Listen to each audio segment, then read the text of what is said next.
Thank you, Marion. On my flight over here, the flight steward said over the loudspeaker, just after we landed, he apologised for the bumpy landing. He said the captain wasn't at fault. He said the co-pilot wasn't at fault. He said it was the asphalt. I fault two people for being here because back in 2001 I was actually a full-time professor earning a salary at American University in Washington DC teaching international peace and conflict resolution. So I had a career in a field that had many perks. For anyone who teaches at a university, there are many perks there. And so I certainly felt that that was a career that I was well suited for and was looking forward to. But in May of 2001, this chap by the name of Dr. Stephen Greer, I guess many of you have heard of him, decided to organise a press conference with 21 whistleblowers. And so when I saw that, it was like, you know, a bell being struck, a big loud bell in my head that said, this stuff you need to look at. And so I began to look at it, and after doing about 18, 20 months of due diligence, doing my own research, found out that everything that those people were saying in that Disclosure Project press conference about extraterrestrials, UFOs and a government cover-up was absolutely real, that there was no embellishment, there was no deception, that this was very real. And so I decided that I would make that my primary area of research. Now, for some people, that maybe is not a big deal, but for an academic, it's a big deal because basically I became unemployable. And so that was the beginning of my path. You know, they say life on the bleeding edge. I think that's pretty much an accurate description of how things turned out for me. And so I definitely, you know, life took on an interesting path. I was working in Washington, DC, and in 2004 I landed in Hawaii and met this gorgeous woman that for some reason fell in love with me and decided that I would stay in Hawaii. So I thought, well, that's fantastic. So things worked out pretty well in that regard. And then back in 2015 there was another event, another significant development in my research was this gentleman by the name of Corey Goode. Now, I guess many of you have heard of... How many of you have heard of Corey Goode? If you just raise your hands. Okay. Well, more than half of you. Well, I think you probably have watched his Cosmic Disclosure series with David Wilcock. And when I got in contact with Corey Goode back in March of last year, 2015, you know, I had a bunch of questions, a whole lot of questions, so I'd email him my questions and he'd very kindly emailed me back his responses, and so we had a kind of to and fro for several months. And the things he told me were just, really kind of answered a lot of questions I had, because I've been working in international politics since essentially 1989. So, you know, that's kind of like 27 years now, trying to understand what's really going on in international politics. You know, what is it that drives international conflict? Why is it that the world is so messed up? Why don't we have world peace? Why is it so elusive? All of these questions go back to, you know, my studies in a PhD program, and at University of Queensland actually was where I did my PhD in this field of international conflict resolution. And so I was seeking answers to those questions, and of course in 2001 Stephen Greer came in and disrupted my life by opening up this whole issue of extraterrestrials and UFO cover-up, so he opened that up. And so how was I to reconcile these two things? And what I found with the Corey Goode revelations, because I think that's what they are, a really profound set of revelations about what's been going on in our history, that helped me put together the jigsaw puzzle, the big jigsaw puzzle. I mean, not that it's 100% resolved, but it gave me a framework for understanding the big picture. What is really going on with UFOs? What is going on with the cover-up? What is happening with extraterrestrial life? all of those bits, all those bits and pieces that different contactees talk about, different whistleblowers talk about, and all of the evidence and the leaked documents, all of these things point to a really vast, complex jigsaw puzzle. And it's always a challenge trying to put that together. So someone like Corey comes along, and for a researcher like myself, he's gold, because he helps us put together all of the pieces that previously were disparate, and it was hard to kind of connect them. Now I have a much better way of understanding how it all comes together. So what I'm going to do now is give you my understanding today in the lecture in terms of how these secret space programs evolved. You know, what were the beginnings of these space programs, and how do they develop over the years, especially in the United States, which, as everyone knows, is the world's preeminent power, the only superpower at the moment. And of course, what happens in the United States influences the rest of the planet dramatically. So the evolution of a secret space program in the United States, and how that impacted countries like Australia, who are major allies. Australia, Britain, Canada, New Zealand, they're all part of this grouping of nations, the echelon nations, and they cooperate in the national security arena extensively.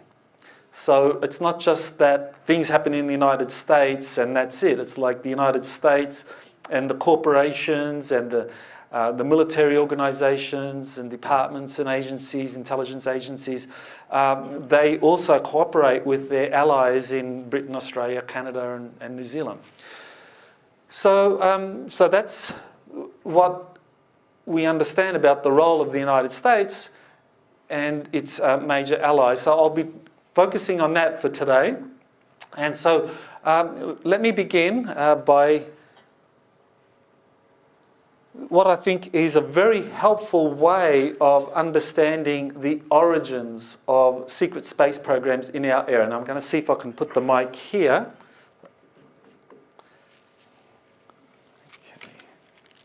And hopefully that works and you can hear me okay. So this is where I think we actually have a useful way of understanding how all this began. The origins of NASA and the secret space programs. We look at former Nazi scientists, and this is, as everyone knows, is documentable facts that the United States, Britain and the Soviet Union after the Second World War basically divvied up, conquered Germany, the defeated Nazi Germans, and divvied up their scientists and their technical resources, and you have to, and relocated them to their home countries. And so you have to ask yourself, why would the victorious powers during the Second World War have any interest in the scientists of a defeated power? Why? Why would that happen? I mean, you would think that the ones responsible for the victory of the Allied powers were Allied scientists. So why would they need German scientists who basically were part of the losing team? What did they have to offer? That's the big question. What did they have to offer? Well, clearly, all of those major powers believed that these Nazi scientists had a lot to offer. That even though they were part of the losing side, that their expertise, their knowledge of advanced technologies were very, very valuable. And they were willing to break the rules. I mean, in the United States, and probably the same thing for Britain, many of these Nazi scientists were ardent Nazis. Some of them were war criminals. I mean, they worked in underground facilities that worked slave labour to death. These people that later on rose to public prominence, they were directly involved or directly implicated in the abuses of slave labour in underground construction facilities in Germany and other parts of occupied Europe. But nevertheless, the US military felt that even though these Nazis had blood on their hands, some of them, not all of them of course, but some of these Nazi scientists had blood on their hands, nevertheless they were valuable. They had insights into advanced technologies that the United States could not afford to let go. And so they arranged to bring them in. So in the United States there were roughly 1,500 that were brought in. Now, a significant number of them ended up in places like Fort Bliss, Texas, which is where the US rocket program, the US military, the Army in particular, were involved in building a rocket program. And as we know, the Germans were the first to develop rockets as an offensive weapon during war. The V-1 and V-2 rockets were used against Britain, and they were actively planning on developing more powerful rockets to be used against the United States. They hoped to send these over the Atlantic to New York City and other areas. That was the goal, and nevertheless, even though they failed in that project, they still had developed a lot of expertise in ballistic missile technologies, and so the scientists were brought over to the United States. And here you have during the Second World War, Wernher von Braun and Walter Dornberger, General Dornberger, these leading Nazi scientists, really showcasing the V-2 rockets to the general staff of Nazi Germany, believing that these rockets would turn the tide of the war. And so there you have a picture of some of these scientists just displaying what they had done. So we know that their breakthroughs in ballistic rocket technologies was pioneering. And what is it that ballistic rocket technology is based on? Very simple Newtonian physics, Newton's third law: for every action there's an equal and opposite reaction. So with a rocket, you have a rocket sitting on a launch pad, and the rocket has a certain amount of mass. So it sits on the launch pad, and in order to move that mass, you have to eject mass out at an incredible velocity in order to propel the rocket up and forward into the atmosphere or up into space. And so basically it's very conventional Newtonian physics, where for every action there's an equal and opposite reaction. So if you eject gases, if they explode out of the exhaust at an incredible velocity, then that's going to propel the rocket forward. So that's kind of the very simple principle behind Newton's third law. And so the Nazi scientists were experts in this. But that wasn't all that they were experts in. They were experts in something else, another way of doing physics that was pioneering. Now, some of you probably are familiar with the Nazi bell, or Die Glocke, as it's referred to.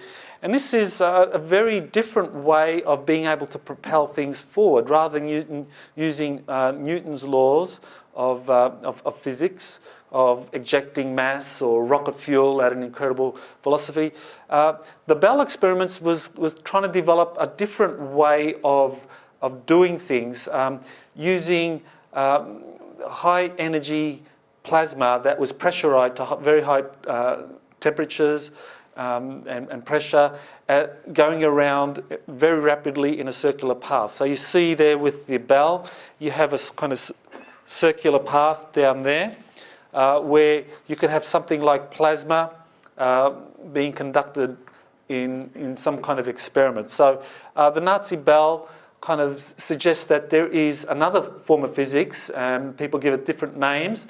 Torsion field physics is a name that has become more popularized, and I think that kind of accurately describes what some of the Nazi scientists had understood, that if you are able to accelerate plasma at high speed, then you're able to generate a torsion field effect.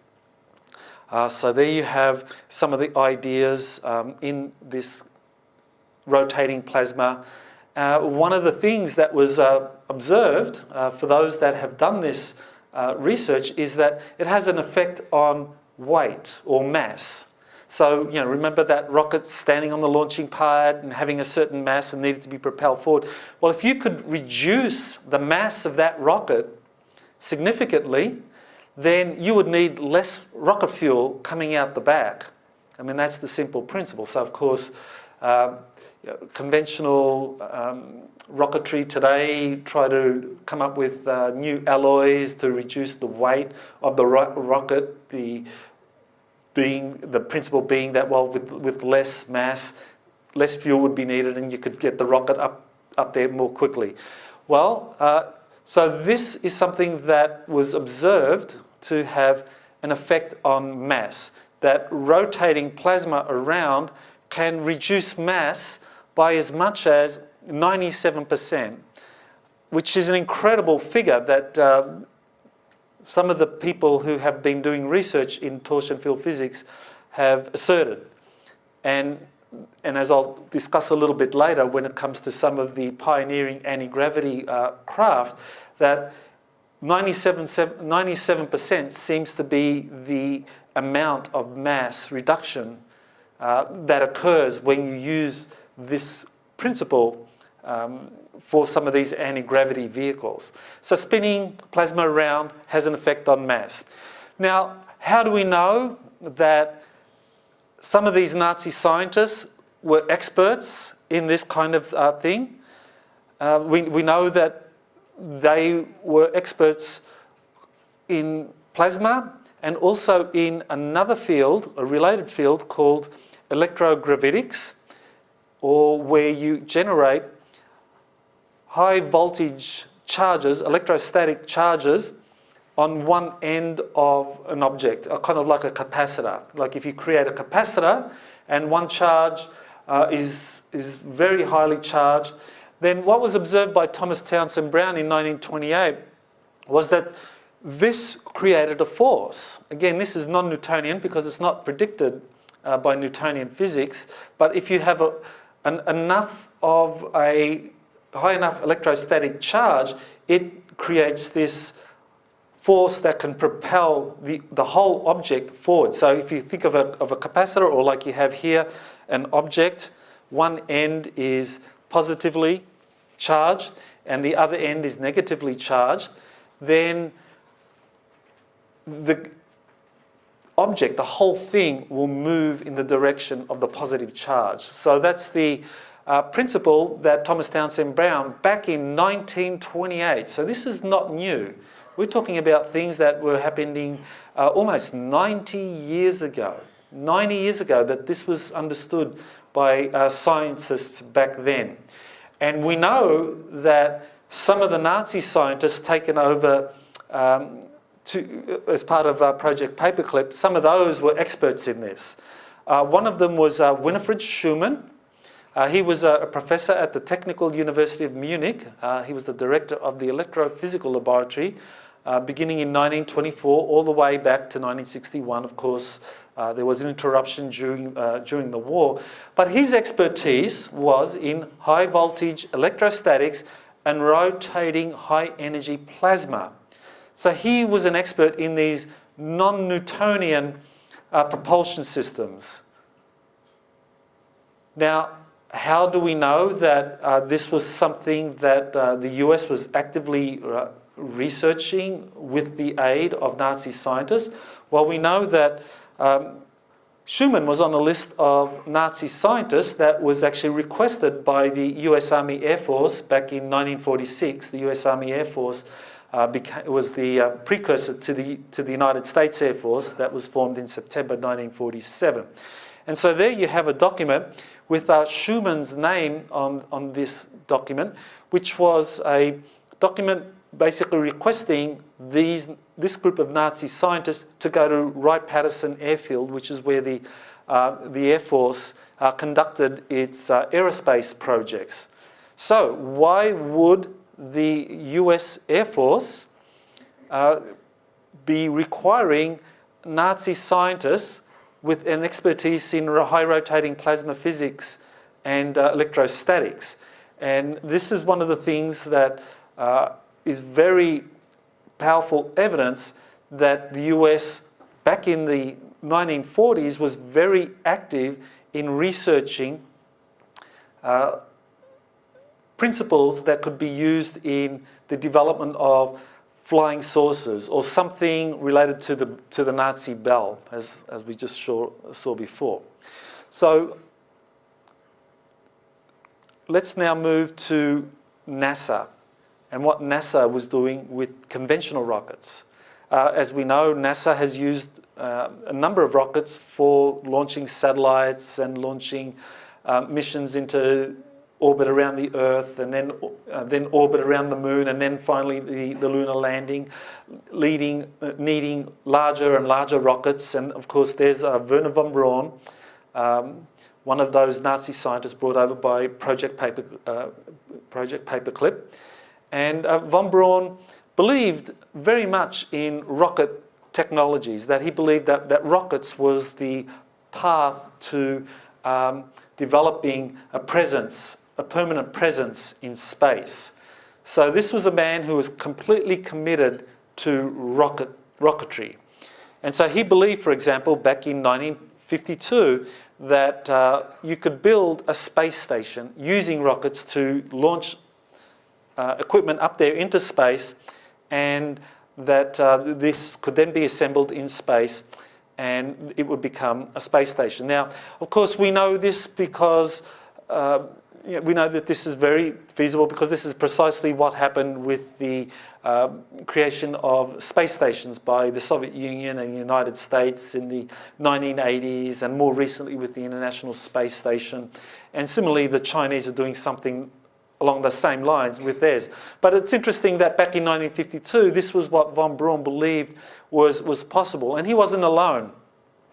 The US Air Force, along with a newly created agency called the National Reconnaissance Office. It was created in this era, around 1960, 61, around that time period. It was created, but it was a secret agency, kind of like the NSA, or National Security Agency, was created in 1952, and it wasn't, I think, until the 1990s that it was officially revealed to exist. While the National Reconnaissance Office was formed in the beginning of the 60s, and it partnered with the US Air Force in this project of creating a manned orbiting laboratory, where the idea was that they would train scientists as part of the NASA program, but the military, the astronauts that were going to be trained as part of the NASA program,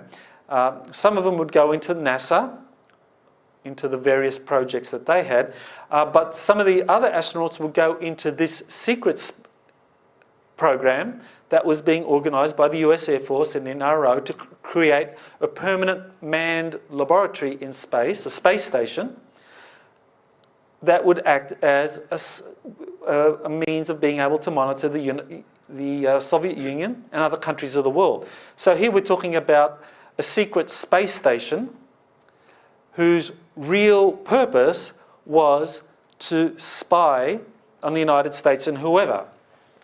Now, the history of the Manned Orbiting Laboratory was that in 1963, it was announced by Lyndon Johnson, and then in 1969, there was an announcement that the Manned Orbiting Laboratory was going to be discontinued, and that there no longer would be an attempt to establish a space station for espionage purposes, because satellite technology was supposedly a lot cheaper. So that was the justification given back then. But a lot of people have asked, well, was that it? I mean, was there a military space station secretly put up there? A lot of people have suspected that maybe they did put something up there after all, because the Manned Orbiting Laboratory basically used a Gemini capsule. That's the rocket you see there, the Gemini, which was part of the Gemini space program. Nothing really too advanced, but did the US Air Force and the National Reconnaissance Office develop a more powerful form or a more advanced space station that they planned to put up there in space using whatever means they could. Well, that was speculation, but I think we got an answer to the question, well, does the military have a secret space program or a space stations orbiting the Earth by no less than President Ronald Reagan?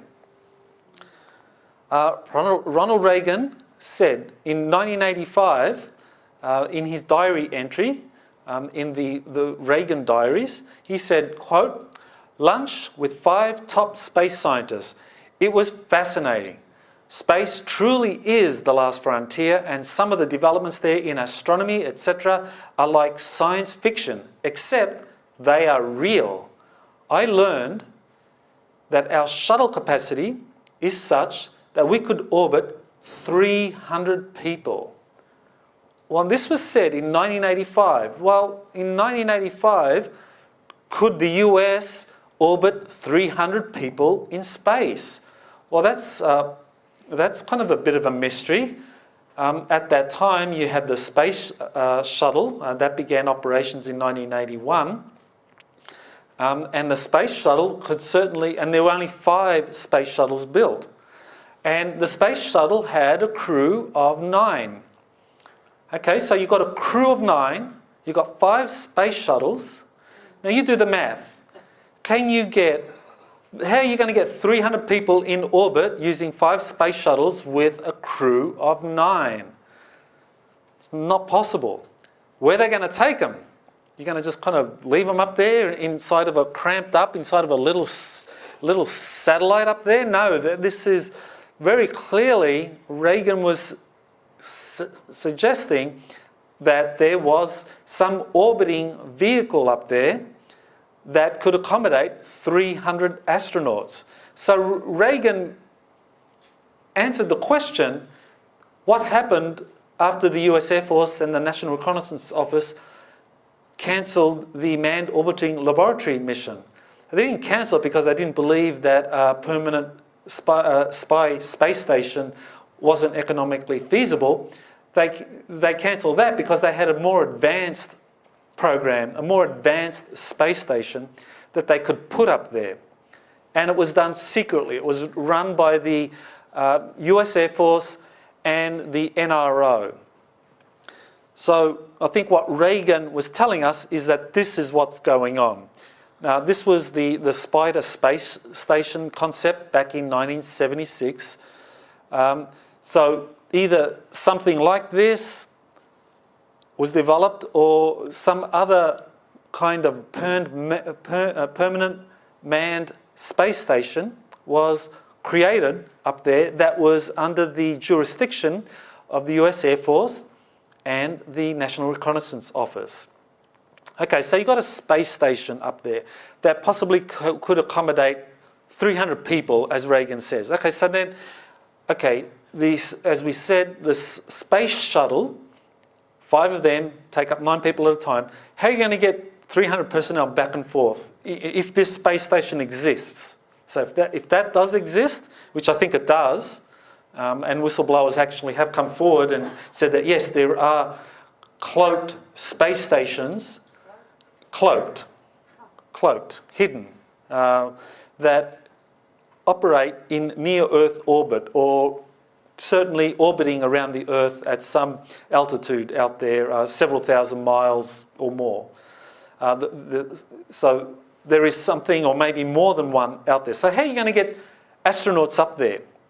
Well, it can't be the space shuttle. That's kind of very public, and even though there were a few classified military missions, the number of astronauts going up was always not generally announced by NASA. So there had to be another delivery system. There needed to be other craft going up there. So what were they?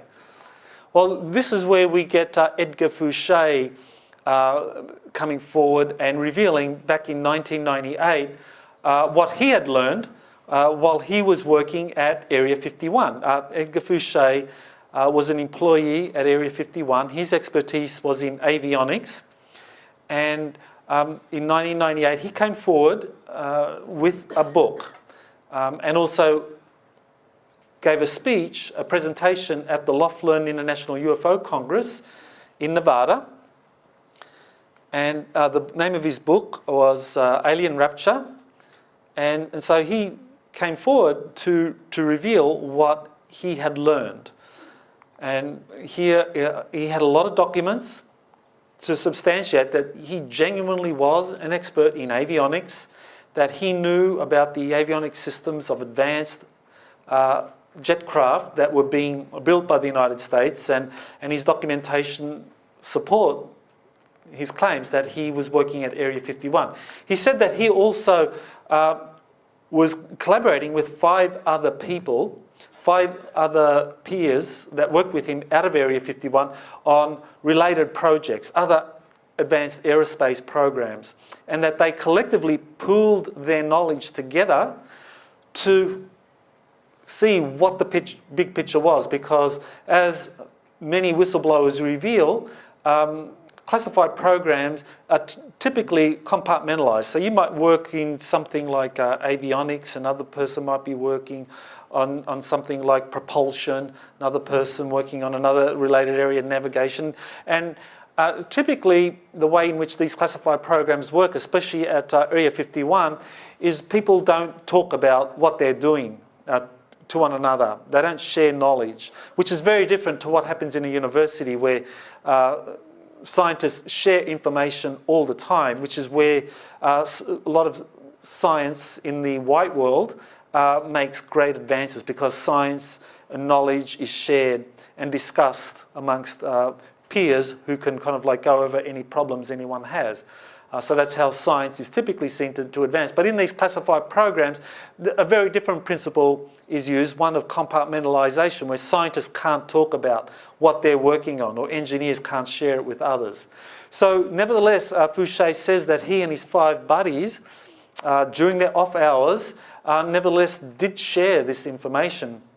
And that Fouché was tapped by this group of 6 people working out of Area 51, that Fouché would be the one that would come forward and reveal what was going on.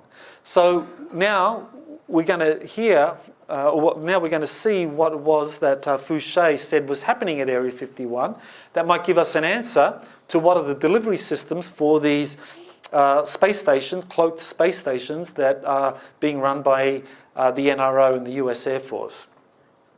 So Fouché talked about the Aurora project, which is the replacement for the SR-71. That's the Blackbird that became operational in the early 1960s. The Blackbird has a top recorded speed of 2.5 Mach, 2.5 times the speed of sound, and that's supposed to be the official record for travel. Now, Fouché said that the SR-74 and SR-75 that are part of this Aurora project can fly much, much faster than that. These are hypersonic vehicles. Hypersonic is anything over Mach 5 times the speed of sound.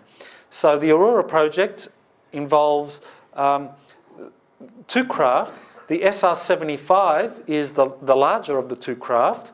So that can reach speeds, according to Fouché, of Mach 5. And the smaller craft is the SR-74, and that's capable of achieving speeds that enable it to go into orbit, low Earth orbit. And so what's interesting here is you can have the insignia for the SR-75, the US Air Force, and there you have the insignia for the logo for the NRO. So both of those organisations, military organisations, cooperate very closely together in this project. So the SR-74, SR-75, there you have using some of the technologies from different corporations, the Rockwell Corporation, and these are really the one of the most advanced or most highly classified projects out of Area 51, according to Fouché. Now, Fouché says that there is another craft that is even more powerful, more advanced than the Aurora project vehicles. And this, he gave it the name, the TR-3B, also known as the Flying Triangle, or sometimes also known as the Locust. This is the US Air Force top secret, nuclear-powered, and there you see some of the design specifications for this craft. Now, notice how you have at the very bottom of it, you have the plasma mercury accelerator ring, magnetic field disruptor. That's what that's the name of it, given by Fouché. And here you have mercury plasma circulating at speeds of 60,000 revolutions per minute. Well, your car engine, I think many cars, I mean, your maximum speed is around 6,000 revolutions per minute. Maybe a little more for more high-end cars, but certainly typically 6,000 revolutions. And when we're kind of traveling normally, it's around 2,000, 3,000 revolutions. So this is 10 times more, 10 times faster. And this is where you get the gravity cancellation effect, or the mass being reduced significantly, that according to Fouché, with this spinning plasma down there, it creates a torsion field effect. And everything within the field created by this spinning plasma is reduced by 97%. So this is where we are talking about a craft which really is employing non-Newtonian physics now, because it can do things that defy conventional physics. Because now the mass of this craft, because in the Newtonian world, mass is a constant. Gravity can change, the gravity on the Earth, the gravity on Mars, the gravity on the Moon, these things change, but your mass is going to determine your weight on Earth. So your weight on Earth, which is dependent on your mass, isn't going to change because you're on Earth. But with this technology, with this torsion field created by the spinning plasma, your weight changes, which is impossible under traditional Newtonian physics because mass is constant on the Earth. So the mass changes, the weight changes, and that means that now you're 97% larger. Everything in that craft has a mass which is only 3% of what it originally had. And that means that it can accelerate very, very quickly using conventional propulsion systems. So here you have, it's a nuclear-powered triangle, so you have 3 engines. So these can be powered either by nuclear weapon technologies, have been used extensively as a means of powering craft. Now, we're not used to nuclear-powered aircraft because officially the US Air Force stopped that in the 60s and 70s. And I know that many of you are aware of Stanton Friedman, and he was actually employed for some time in developing a nuclear-powered aircraft, but the US Air Force said it was too risky, and so they abandoned that project. But nevertheless, the US Navy went ahead and built nuclear-powered aircraft carriers. So nuclear power is used as a stable form of propulsion for aircraft carriers.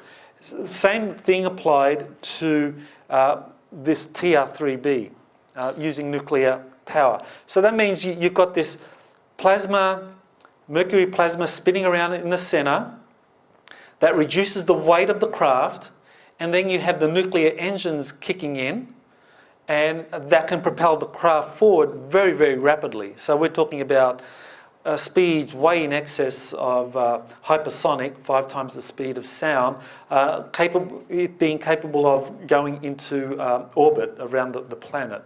So that's the physics of the TR-3B, and that's something that, according to Edgar Fouché, is the most highly classified secret at Area 51. And in fact, Area 51 has 2 facilities. One is the less classified facility at Groom Lake, where you have the Aurora project, the SR-74, SR-75. That's at the Groom Lake facility. And then you have a more highly classified facility at S4. And S4 is by Papoose Lake. That's another area. It's only about 20 miles away or 30 kilometres away from the Groom Lake facility. They're both part of the Area 51 complex, but very different facilities. And according to Fouché, the Flying Triangle, the TR-3B, operates out of the S4 facility at Area 51. So that gives us a little bit of an idea of how they do things at Area 51 in terms of different projects and levels of classification and compartmentalisation. So people working on the Aurora project know absolutely nothing about the TR-3B project. And those that do know it, they feel, and Edgar Fouché is amongst those, they feel very privileged because in their view, they are part of the most advanced aerospace project on the planet. That's what they truly believe. And it's very important to understand that due to compartmentalisation, they are led or they are encouraged in that belief system. And so this is the way in which it operates, the classification system. People truly are indoctrinated into believing that the project that they have been cleared to really is the most advanced or the most breakthrough technology project around. Now the TR-3B, according to Fouché, became operational in the early 90s, but nevertheless there was testing happening, and he says that cases, famous UFO cases like the Flying Triangle sightings in Belgium in 1989, these were TR-3Bs. These were the craft that were used or based out of Area 51, out of S4. And so these craft would fly from the S4 facility and could make the transatlantic flight very, very quickly. They could be over there, over England, or over northern England, over Europe, over the Atlantic Ocean, in like half an hour or something like that. Incredible speeds that they could achieve, and so they could be seen all over the world. So according to Fouché, this is what was going on with the TR-3B, and the sightings are of it while it was being tested or put into operation. So this gives us an answer then to the question, well, if Reagan was correct, and no reason why we would doubt an American president who was putting in his diaries what happened, that, and I think Reagan actually was probably one of the more honest of the American presidents. He really said, he said what was on his mind often, and his handlers were often frantic, especially when it came to the UFO issue. I mean, he was known for talking off the cuff about UFOs and how important this was and how the world needed to get together. And his handlers would kind of like try and cut that out of the speech, and he'd put it back in. So Reagan definitely knew things, and he tried to talk about it as much as possible. So that's one of the jewels from Ronald Reagan, that 1985 reference, where he really, I believe, was giving us some sort of official acknowledgement of a space station, a spy station that was built up there and that was secretly being serviced. And so now, with the information we have from Edgar Fouché, we know that the SR-74, the TR-3B, these are at least two vehicles that are servicing these NRO, USF or Space Command space stations up in Earth orbit, that use cloaking or stealth technologies so that they're not observed up there. But that is, at least we know of two vehicles, and I'm sure there are probably some more, but these are the two that we can be pretty certain do those kinds of trips. So the NRO, US Air Force run that. Now, this is where we get into the whole idea of cover programs, using one level of classified program as a cover for another level. So as far as NASA is concerned, I think many people have said that NASA is kind of like a public relations exercise. It's really to make the public feel that, you know, things happening in space, you know, somehow that's related to NASA, or that NASA would tell us the truth. You know, and the acronym tells us obviously, you know, NASA stands for Never a Straight Answer. I mean, that's clearly what it means, right? Despite what others tell you, that's the real meaning of NASA. And they really don't tell you. Who knows that just, I think it was just today or yesterday, NASA announced that it was cancelling the live feed from the International Space Station. Yeah, they don't want you to know what's going on up there. They want to spin things. I mean, the space station, the live cameras was capturing too many things up there that was getting the newspapers kind of excited, and UFO researchers were definitely on the ball in spotting a lot of these things. But NASA has been a useful cover for this secret space program run by the US Air Force and the NRO. So anything you see going up into space could always be attributed to NASA. And I thought that there was a very helpful slide from the Edward Snowden revelations, where he released a lot of documents from the National Security Agency showing how the classification system operates and how programs can be used as covers for even more highly classified programs. And so there you have at the very top, the umbrella is Sentry Eagle. So that's a program like the Aurora project, right? So if you're a congressman, a US congressman, and you get to, you know, your constituents tell you they're running UFOs out of Area 51, you should find out that, you know, what's going on down there, and you make a big fuss and all of that, then the Air Force or the CIA will kind of give you a guided tour of the Groom Lake facility at Area 51 and show you the big secret. The big secret at Area 51 is the Aurora project, and that is really highly classified. That's what people are seeing up there. So you show them the SR-74, the SR-75, and the congressman is kind of like briefed that you know, this is very highly classified. He can't breathe a word of this even to his wife.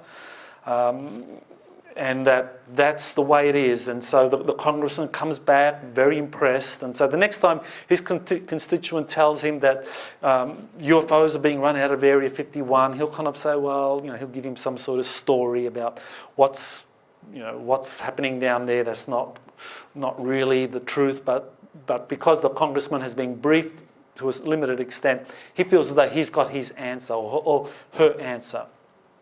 But in fact, the Aurora project, as we have already kind of seen, is a cover for even more classified programs like TR-3B operating out of the S4 facility at Papoose Lake at Area 51. So that congressman, there's no way he would be taken to the S4 facility. That's like, no such facility exists. The congressman who goes to Area 51 is given a guided tour by Air Force or CIA handlers, he's told absolutely no truth to rumours that there is something happening at S4.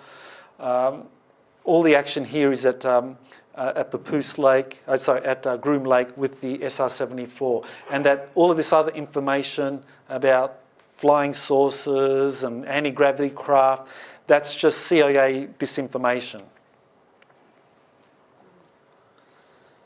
So then, so that's the cover, the means in which classified programs like the Aurora project are used as covers for even more highly classified programs like the TR-3B that are used to service these secret space stations that are cloaked in Earth orbit, that's all run by the US Air Force and the National Reconnaissance Office.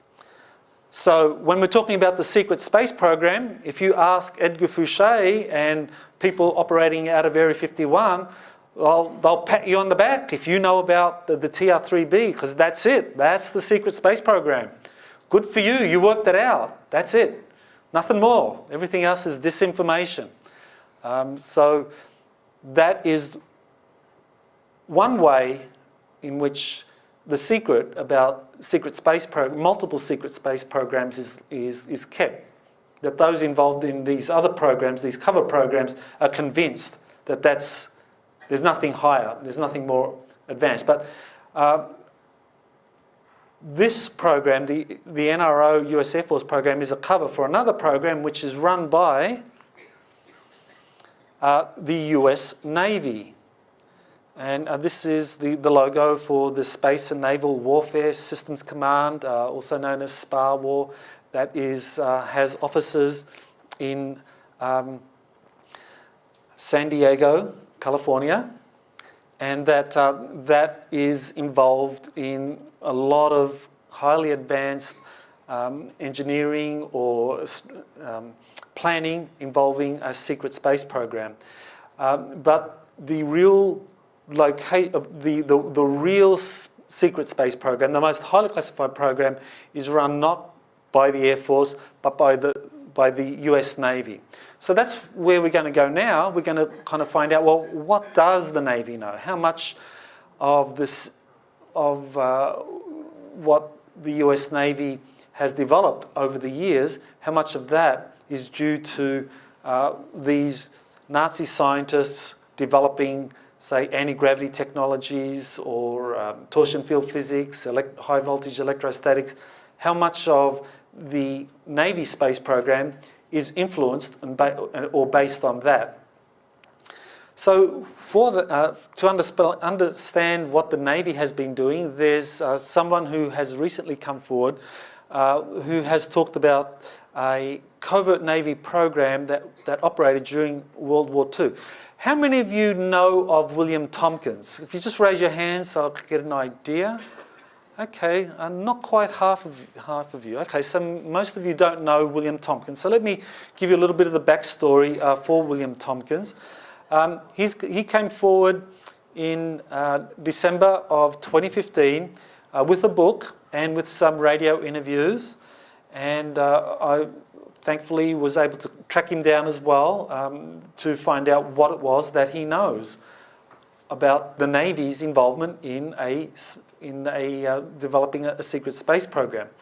And he says that during the Second World War, he was involved in a Navy program that involved 29 operatives that were in occupied Europe during the Second World War. And these Navy spies were bringing information back to the Navy, to an area in California, which was the Naval Air Station out of San Diego. Now, why Tompkins? Why was Tompkins part of this program? He was only about 17 at the time when Tompkins was identified as someone with a precocious ability to reproduce complex ship designs. So what happened was that during the 1930s, the US Navy did something that it had never done before. It had brought the Eastern Fleet over to the Pacific Ocean, and they actually had all the ships in the naval shipyards at Long Island, there kind of just south of Los Angeles. And the ships had a lot of classified armaments on them, a lot of classified radar domes. This was classified information. But nevertheless, they gave public tours, but people weren't allowed to bring cameras. So Tompkins, as a young man, he began as a teenager in the early 1930s, and by 1941, he was around 17, 18, and he had gone with his father to do tours of these docked ships in the deep water out there in near Los Angeles, and he went on the ships and he looked at all of the gun placements, all of the radar facilities or technologies they had there, and a lot of other things that for the Navy was top secret, that you couldn't photograph. But Tompkins had a photographic memory.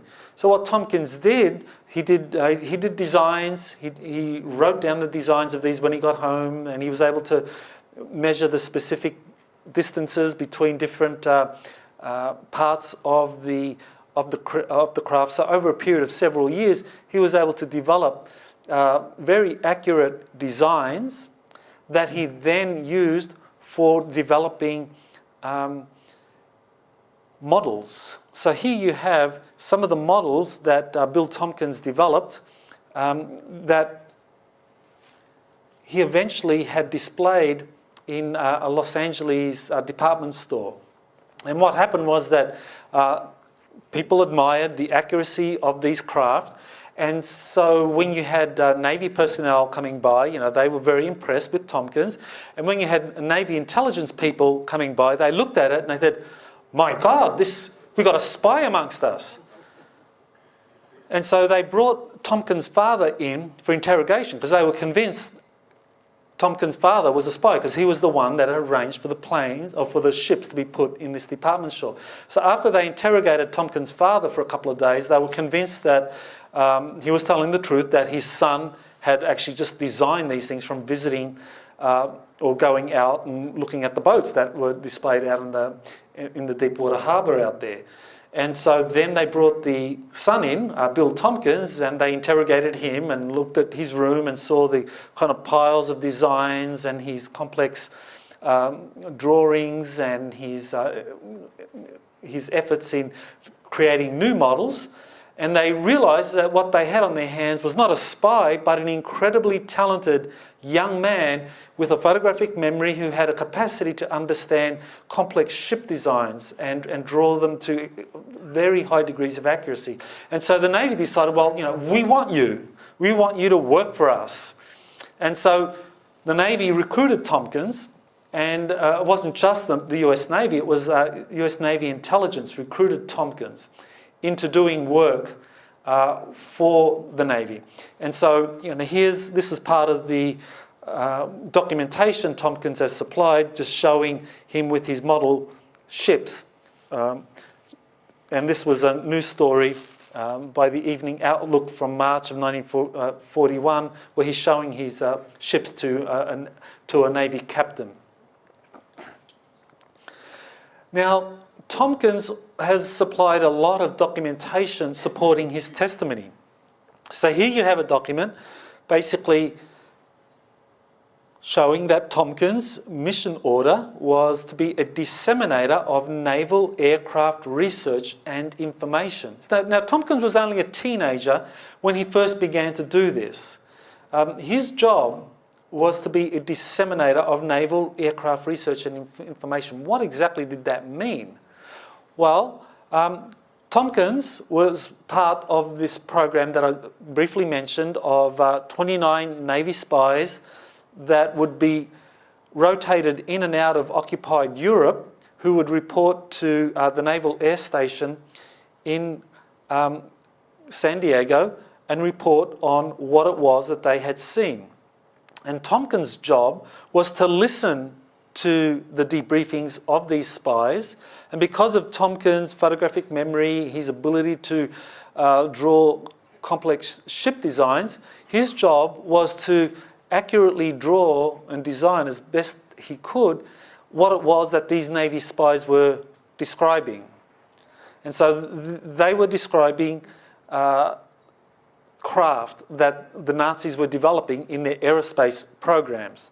And then Tompkins' job, after he heard the Navy spies discuss what they had seen, then Tompkins would put together a briefing packet comprised of his drawings, comprised of any information he could put together on what the Navy spies had said, and then he would take that information in the form of a briefing packet, to any aerospace company, any think tank, any university department where there were people that were able to understand what it was that the Nazis were doing.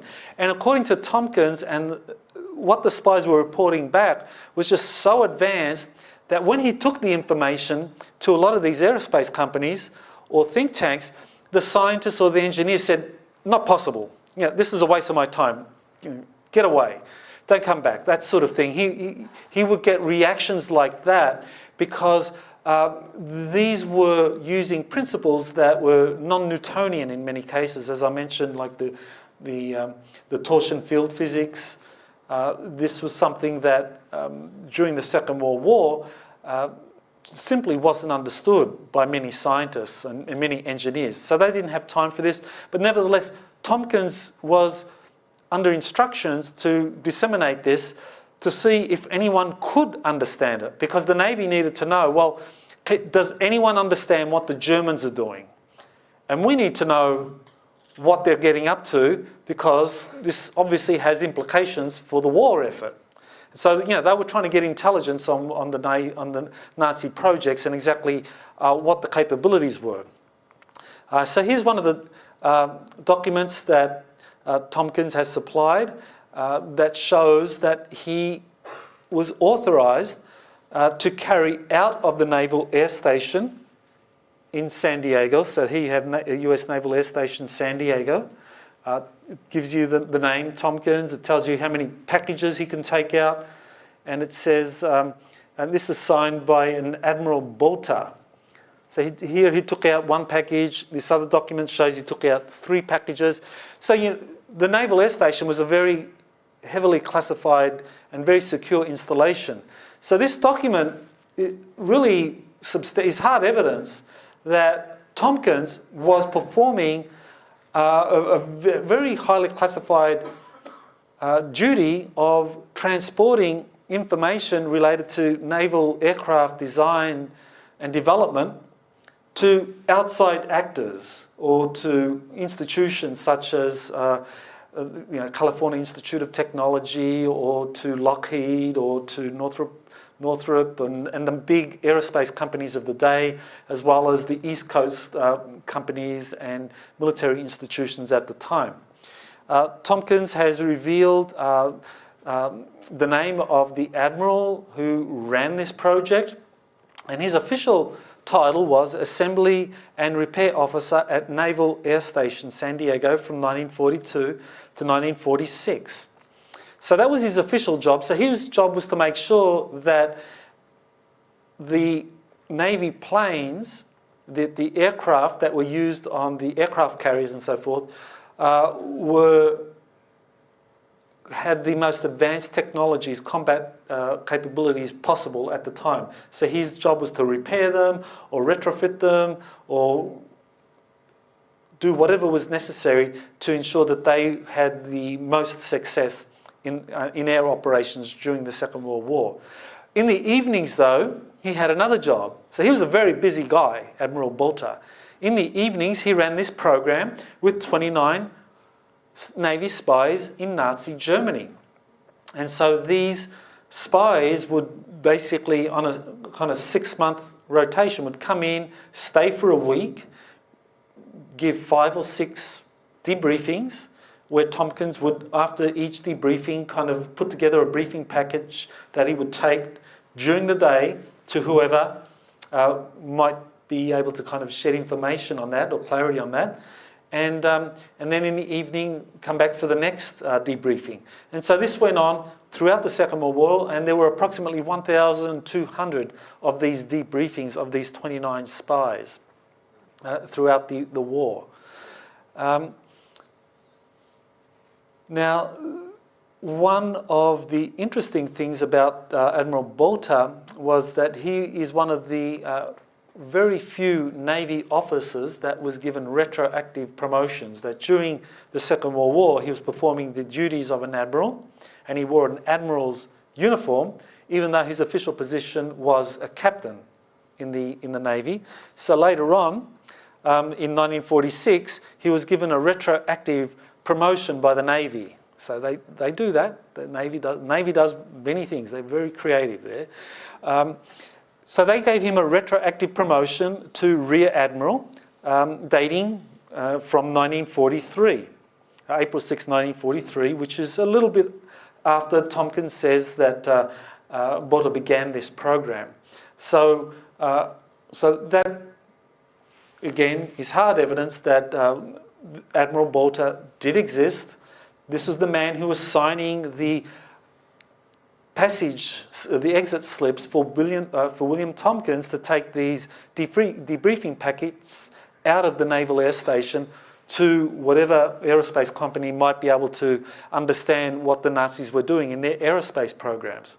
So this is the man. So Bolter is the man that was responsible for that. But I wanted to draw your attention to this name underneath Bolter. So Rico Bolter here. Whoops.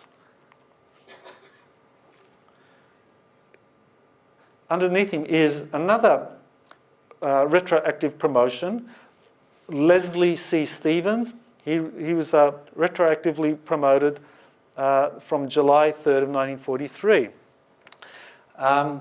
And Stevens worked in a similar field to Bolter in terms of aircraft design and development. So they were doing similar things. Now, how many people have heard of Leslie Stevens? Okay, one of you. The Outer Limits. Anyone know of the Outer Limits? You know now who Leslie Stevens was? So Leslie Stevens, the creator of the Outer Limits, was the son of Admiral Leslie Stevens. Now, who sat in on the Leslie Stevens Outer Limits television shows, you know, the production facility? Who sat in on that and then created a very famous television show? Who sat in on that? Rod Serling. Rod Serling. Okay, there's another one. Star Trek guy. The Star Trek guy, we all know. Gene Roddenberry. Gene Roddenberry sat in on those Outer Limits episodes.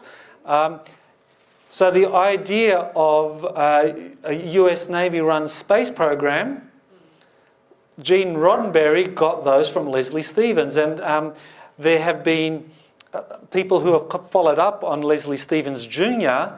and said that he was very knowledgeable about Navy programs or classified Navy programs. And that many of his ideas of a space program, using the USS Enterprise, all these advanced concepts that became part of the Star Trek series, a lot of that came from this Leslie Stevens. So I thought that was a very interesting connection.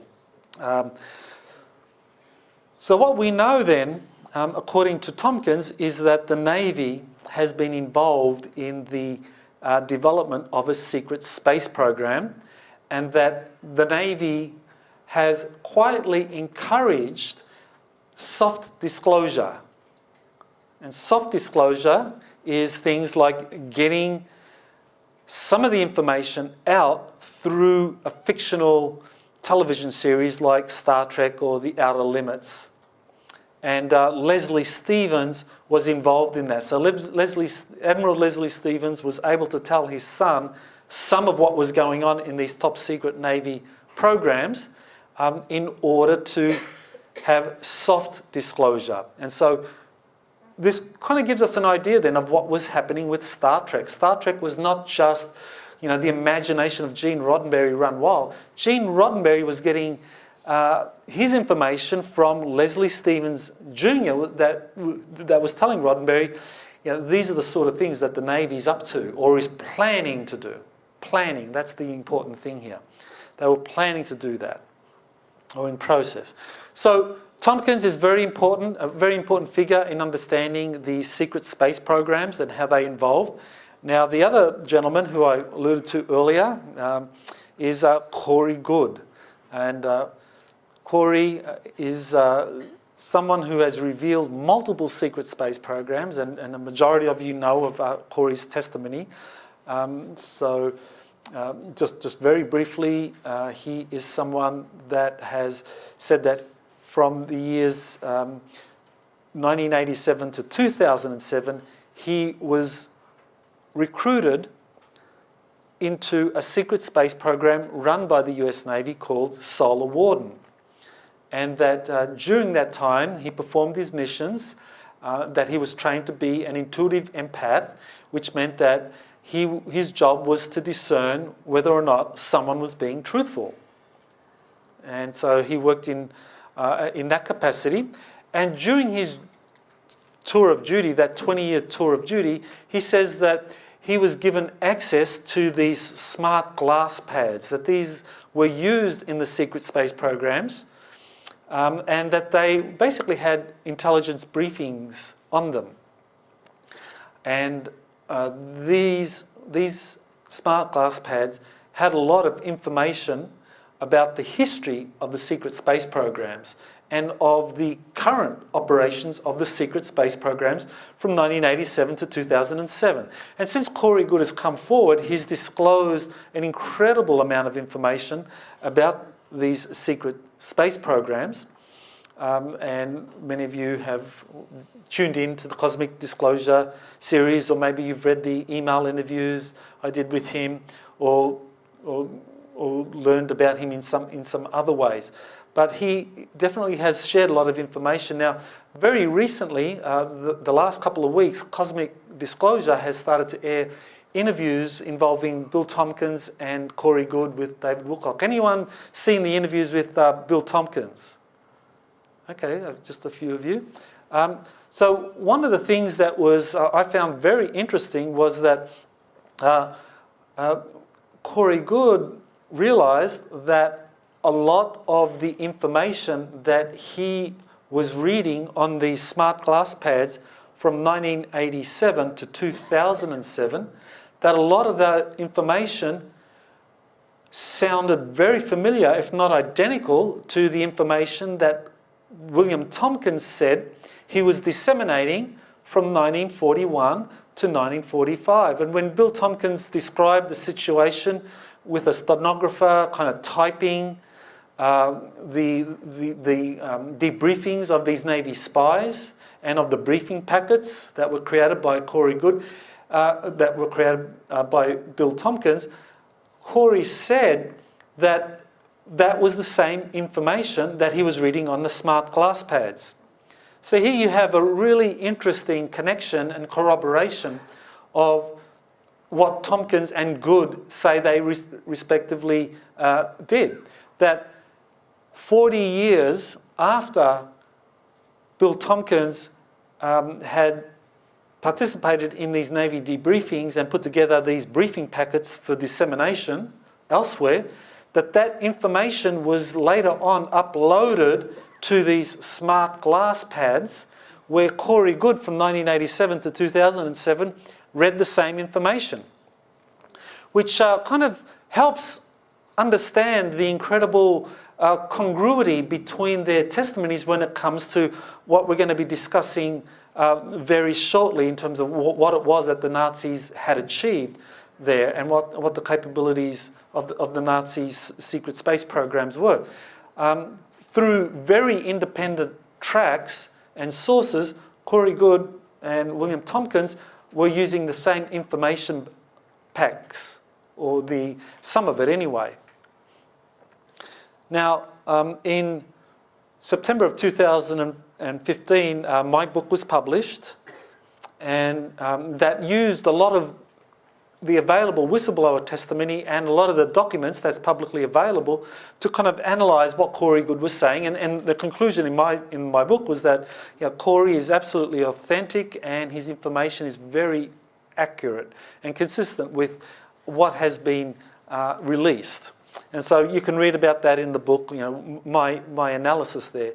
But what was very gratifying for me personally was when Tompkins emerged in December of 2015 with the publication of his book. Now, the interesting thing here is that Tompkins' book was edited by Dr. Robert Wood, who's a colleague, and Dr. Wood had gotten a copy of my book, published 3 months earlier, and read it, and said, he told Bill Tompkins, this is incredible, you've got to read this. This matches what you're saying. And so Bill Tompkins read the book as well, got a copy, and found that it was a match, that the two sets of information matched, that the information in his book that came out 3 months after my September book, that it was talking about very similar things, that the sources were very accurate. So that was very gratifying because Dr. Wood himself is a very highly credentialed aerospace engineer. He worked for Douglas Aircraft Company, the same company that William Tompkins worked for from 1951 to 1963. And I'll kind of talk a little bit more about that later. So that way, Dr. Wood was able to confirm that Tompkins was the real deal, that he had worked at Douglas, and that and a lot of the information Tompkins had shared in his book was very accurate. So we'll get to that shortly. So now let's get to the question of what was it that the Navy spies had learned was occurring in Nazi Germany? What did they see?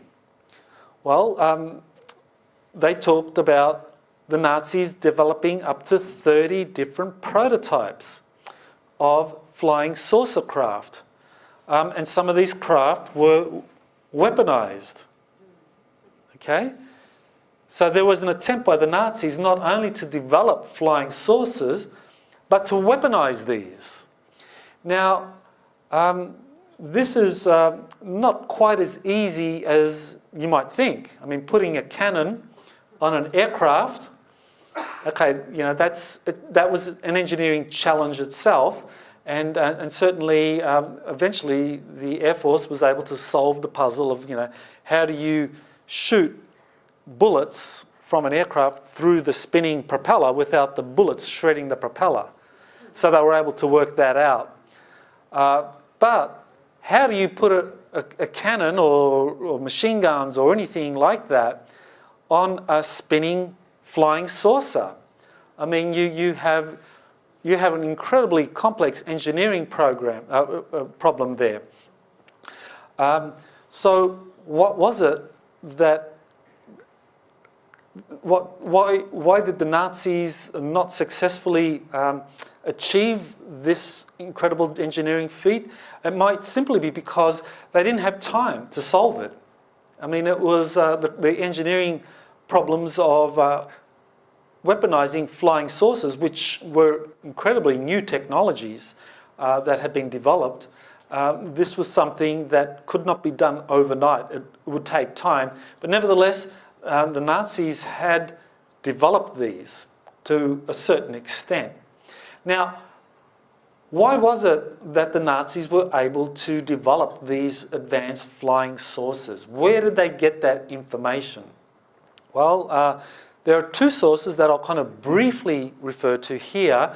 I'll talk about this more tomorrow in the workshop for those that are planning to come. I'll go into great depth into the different ET groups that were involved in the Nazi German flying saucer program. But there were competing extraterrestrial groups that were working with the Nazis from the beginning. There was a group of human-looking Nordic extraterrestrials. Guess who that is? Very attractive looking beings, and that they were helping the Nazis, or at least not so much the Nazis, because the thing to remember is that Germany, after the defeat of the First World War, their defeat in the First World War, up until 1933 was a republic, the Weimar Republic. And there were German secret societies and philanthropists that were working on these kinds of advanced aerospace programs, because they had been given information from one of these Nordic races or more through telepathic means. And so they developed the first prototypes of the flying saucers. Then in 1933, Hitler comes to power. The Nazi SS starts to kind of look at what advanced aerospace programs exist out there. They noticed what the German secret societies were doing, and so they kind of integrated that into their own programs. And then at a certain time, another group of extraterrestrials came into the picture and began to work with the Nazis, with the Nazi SS, kind of like attracts like type thing. The Nazi SS, they were intent on world conquest. We know all about their philosophy, the Nazi philosophy, Aryan supremacy and all of that. Well, that kind of philosophy drew a particular group of extraterrestrials into their orbit. They drew into their orbit this imperialistic extraterrestrial group known as the reptilians, and they began to work with the Nazi SS in developing these prototypes. Developing the prototypes that the Nazis had developed. Now, out of the 30 prototypes I just mentioned just before, those 30 prototypes, according to William Tompkins, I believe it was, he says 14 of these were given complete without any kind of, not designs, we're talking about complete flying saucer craft. 14 of those were given to the Nazis. By the reptilians, and the rest were developed either through communications with these Nordic extraterrestrials or through German scientists coming up with their own pioneering techniques. So, do we know that the Germans were helped? Well, according to Professor Hermann Oberth, who's known as the father of the rocket program, and also was involved in the NASA program, he said, quote, "We cannot take the credit for our record advancement in certain scientific fields alone. We have been helped by the people of other worlds." So this is the man who inspired Wernher von Braun and other prominent Nazi scientists. So that's Hermann Oberth there, and von Braun, and this is at a NASA facility. And that was where you had acknowledgement by a very prominent German scientist that the Nazis were helped. And certainly that is what William Tompkins says happened. That is what Corey Goode says happened. And here you have Hermann Oberth acknowledging the same thing. And others have said similar things. So what else happened? Well, this is where we get into the whole Antarctica element of the Nazi program, because what was happening in Nazi Germany wasn't just one space program, there were two space programs. One was run by the SS that, as we saw, were trying to weaponize this to use in the war. And apparently they achieved a certain amount of success. So they developed, they were able to kind of weaponize some of these flying saucer craft, and there were stories that they were able to get up there and actually saw combat, and that some of these operational flying saucers did see combat up there during the war. But nevertheless, the main space program was not occurring in Germany or occupied Europe, but was occurring somewhere else. And that the Nazis were actually guided or given information by this reptilian race to go to Antarctica, because there they would be given access to underground caverns or locations where they could create a base. So here you have in 1939 the first Nazi Antarctic expedition in January of 1939, where they basically began to map out Antarctica and establish a presence there. And so they were able to establish a presence in Antarctica and apparently found some caverns, some underground caverns that they were able to somehow access. There were submarines that were part of the mission, as well as aircraft and an aircraft carrier and so forth. And so there was film taken of this Nazi Antarctic expedition from 1939, and this is one of the shots of what they found under their huge caverns, according on the Renz website, where Jeff Renz has found the historical film that the Nazis had put out of their discoveries in Antarctica, and they had found these very large caverns in Antarctica. Now, one of the things that is important to mention here is that Antarctica is a vast continent, and there are depictions of it when it was ice-free. There have been a number of cartographers who have been able to use kind of radar, ground-penetrating radar and other technologies to be able to map out the Antarctic coastline under the ice, because the ice sheet is about 2 miles thick, and under the ice, this is what they found, that in fact Antarctica, you can see, has a number of very large underground waterways that are part of the ocean. Or here, it's an underground, huge underground lake there. So this is what an ice-free Antarctica would look like. Now, according to conventional science, they say that Antarctica was ice-free hundreds of thousands or millions of years ago.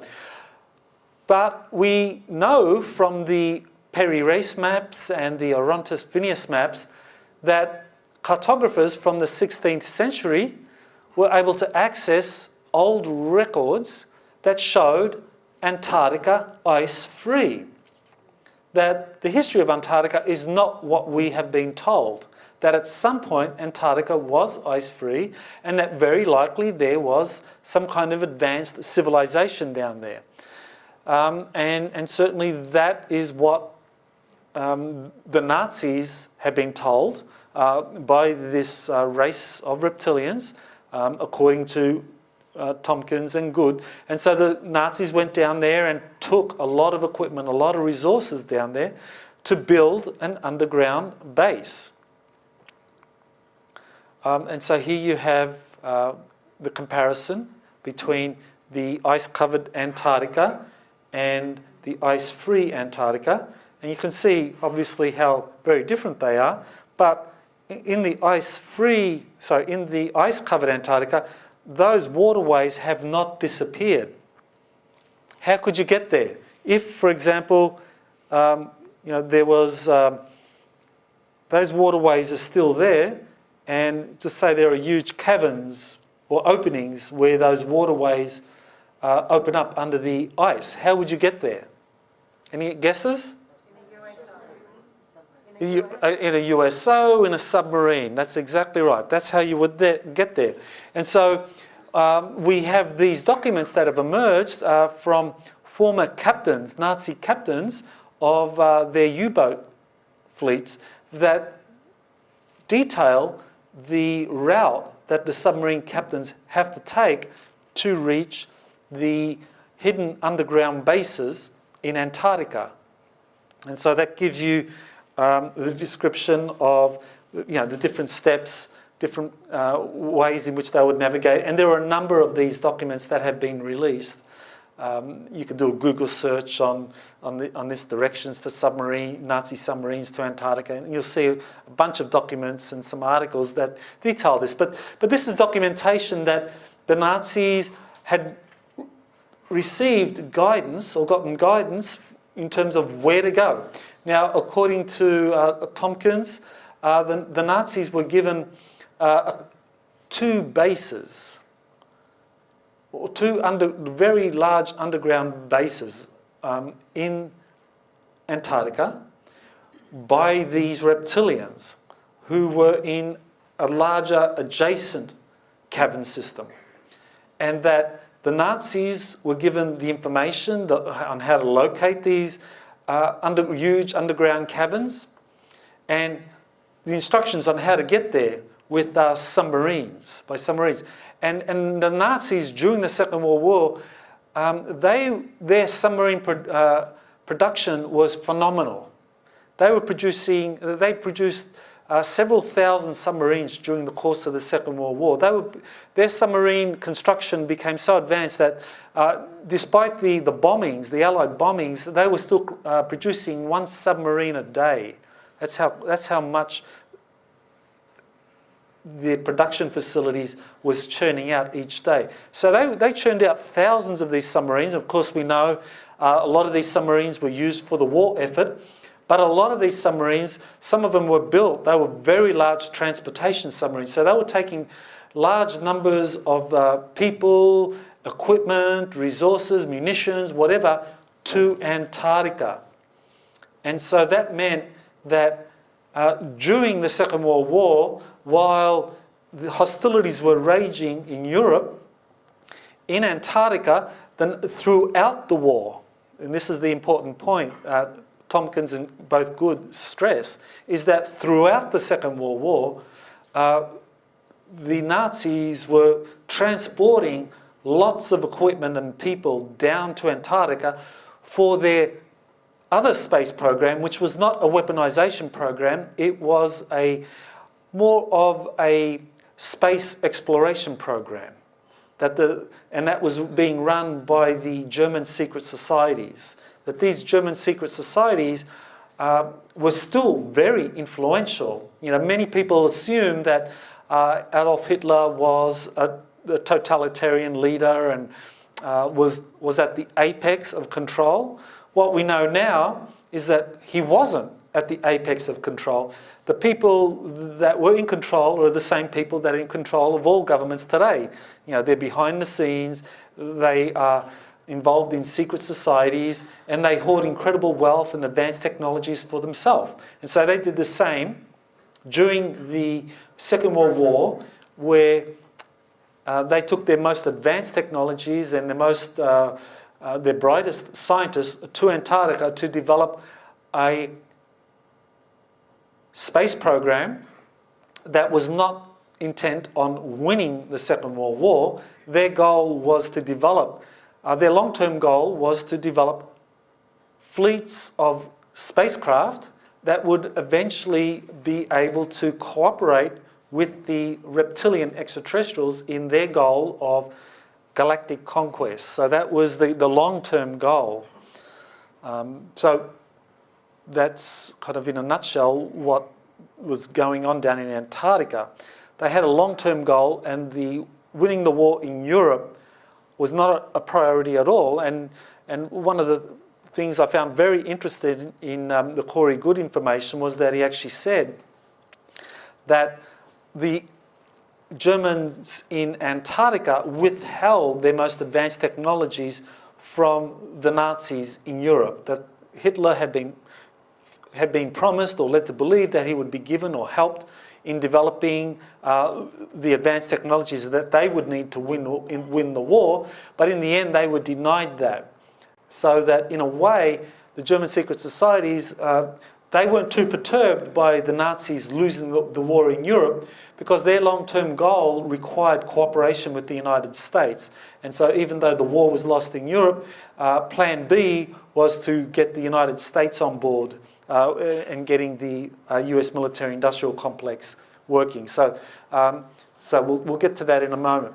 So now we get to the thing which for many people that are new to this is a big shock, because the first man on the moon was, who? Who was the first man on the moon? Neil Armstrong. Okay, an American, kind of, true American hero, Neil Armstrong. Well, according to the information that Corey Goode and Bill Tompkins has shared, the first man on the moon was Herr Schmidt. Mr. Schmidt. Mr. Schmidt went to the moon. During the Second World War, this is, again, incredible information. During the Second World War, out of Antarctica, the Nazis were launching spacecraft to the moon. And they established a base on the moon. Again, this is incredible information, but this is what we are being told by these whistleblowers. The Nazis went to the moon, established a base on the moon. And they didn't just stop there, they went on. They went further than the moon. Again, this is a shock for a lot of people, and how could this possibly have happened? This has to be disinformation. This has to be nonsense. Surely Schmidt didn't get to Mars as well. Did Hersch Schmidt make it to Mars as well? Well, Mr. Schmidt did make it to Mars as well, according to Corey Goode and Tompkins, that these German secret societies, that they began to colonize Mars in the 1940s, out of Antarctica. Out of Antarctica. They were sending manned missions to Mars in the mid-40s. Now, of course, the war in Europe comes to an end. Everyone celebrates. The Nazis have been defeated. We can all go home. Then you have something really strange happening. You have this Operation High Jump, 1946, 1947. The USS Philippine Sea leads a battle group, a US Navy battle group with lots of planes and Marines, 4,000 personnel on a scientific exploration to Antarctica. What in the world is going on? Admiral Byrd was part of that, and Admiral Byrd has been very much involved in the affairs in Antarctica for quite some time. And I will talk more about that tomorrow if you're interested.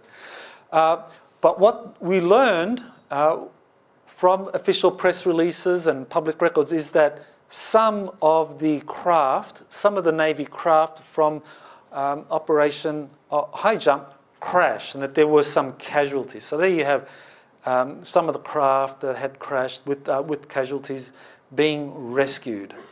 Now, according to interviews that Admiral Byrd had with a number of South American newspapers, Operation High Jump had encountered an enemy that could fly from pole to pole at incredible speeds, and that there had been casualties, significant casualties that had been suffered by Operation High Jump. So that is where we get a little bit of the truth that there was a new enemy. Who was this new enemy? Well, this new enemy in a way was the old enemy, the Nazis, or German secret societies. It was based in Antarctica, and it had developed craft that could outperform anything that the US Navy had.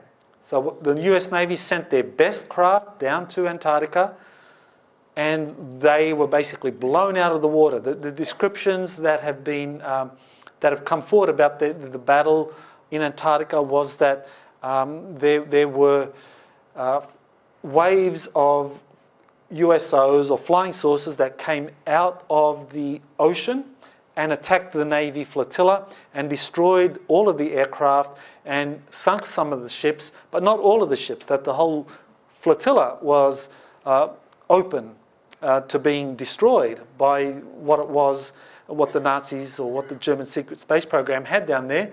But they left the rest of the flotilla to come back. And that was to basically give the US Navy a bloody nose and to let the Navy know that, don't come back, and that there was a new enemy,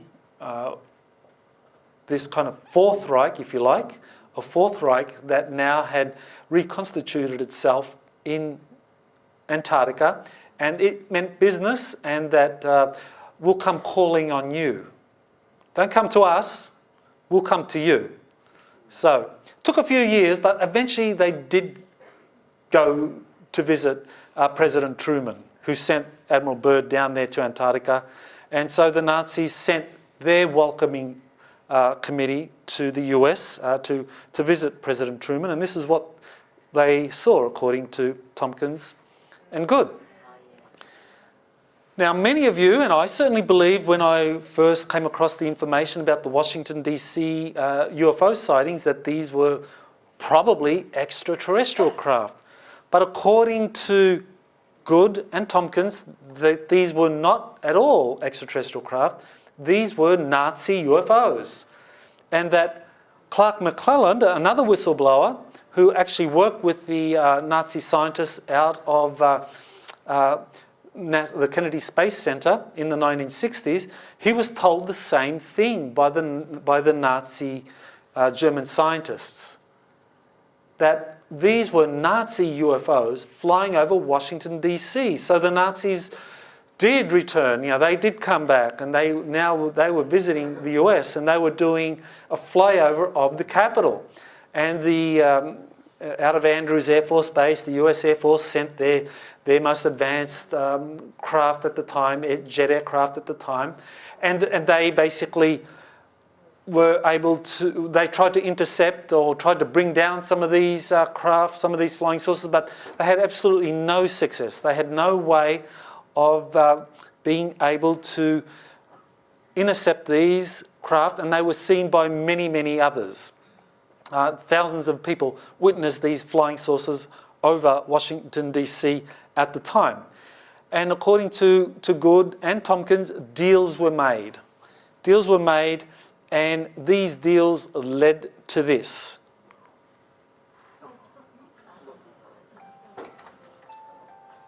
So maybe this is a good point to pause, and I can come back. It's 3 o'clock. I think we needed to have a break, and we can come back. I think it's in 30 minutes. 3:30. It's 3 o'clock now. It's 3 o'clock now. We come back at 3:30. Thank you.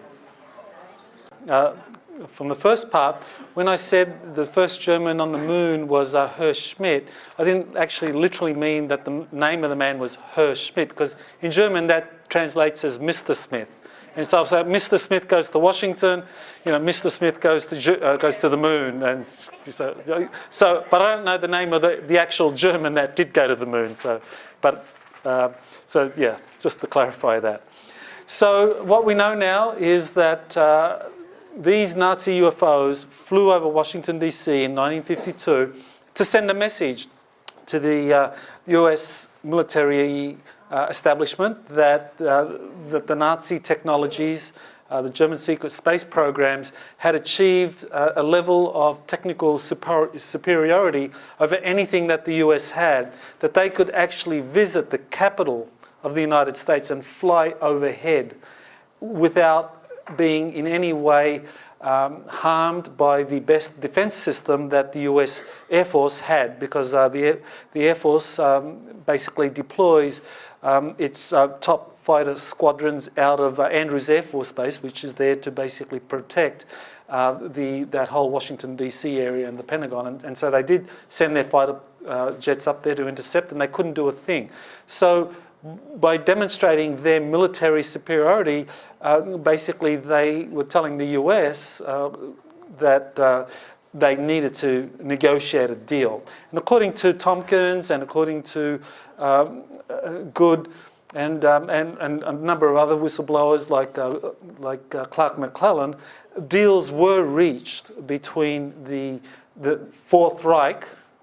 That's probably a way of describing this breakaway Nazi group, or this resurgent Nazi presence in Antarctica, with what they were planning to do, or what they were doing at the time. And so deals were reached, and so the US military-industrial complex basically, I think, made a deal with the devil, if you like. They were able to supply resources and personnel, and in exchange they got some information that they thought would help them build their own space program. So, and from the perspective of the US military establishment in 1952, if you were sitting in their seat and you were trying to make a decision as to what to do, given that these Nazis had flown over the capital and you weren't able to do a thing about it, what are you going to do? Well, maybe you'll play for time and say, let's reach a deal. Let's try and get as much as we can from those, SOBs, and then see if at some time we can kind of like, assert ourselves and or catch up or get ahead. So that was probably the thinking at the time, but nevertheless, deals were made according to these whistleblowers. And so this then takes us to what was happening in the aerospace companies at the time of these deals being made, and what was being planned, and what was the role of the Navy, the US Navy, in the midst of these kinds of deals.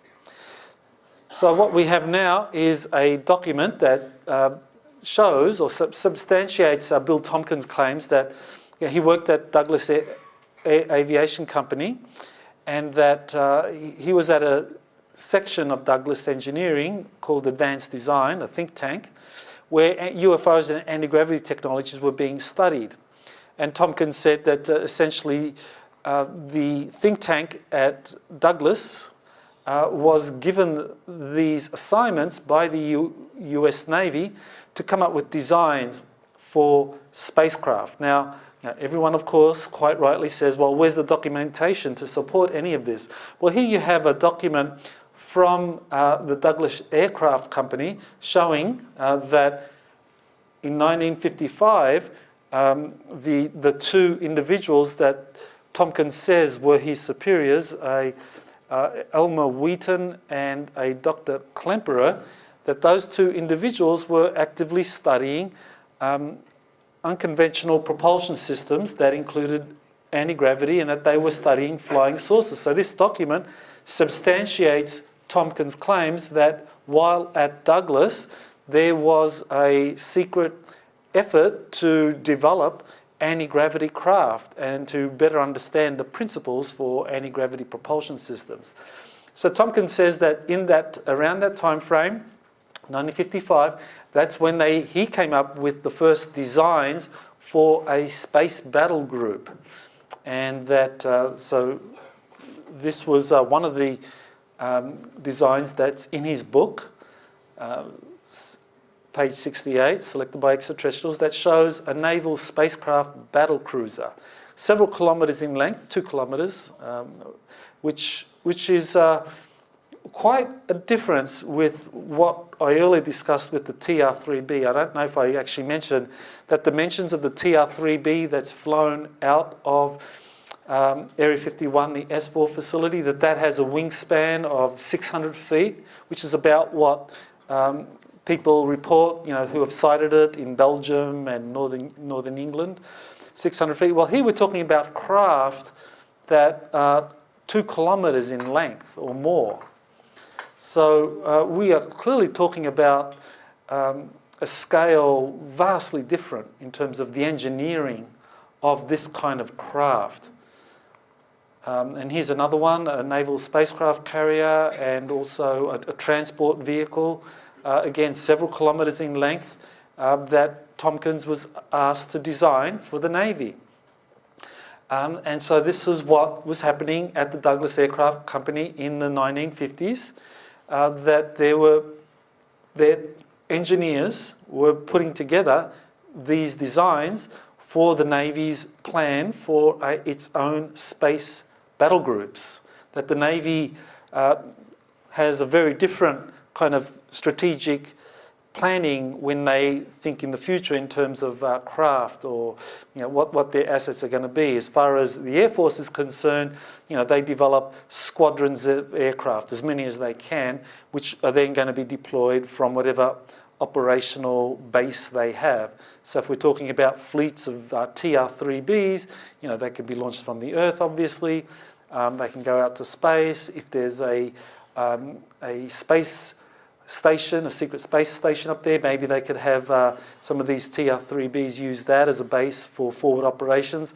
But definitely you're pretty fixed, especially as far as I've been able to determine that it appears that the US Air Force and the National Reconnaissance Office have responsibility for Earth orbital platforms and operations. Anything happening near the Earth goes under US Air Force Space Command. Anything happening in deep space, that's what the US Navy deals with.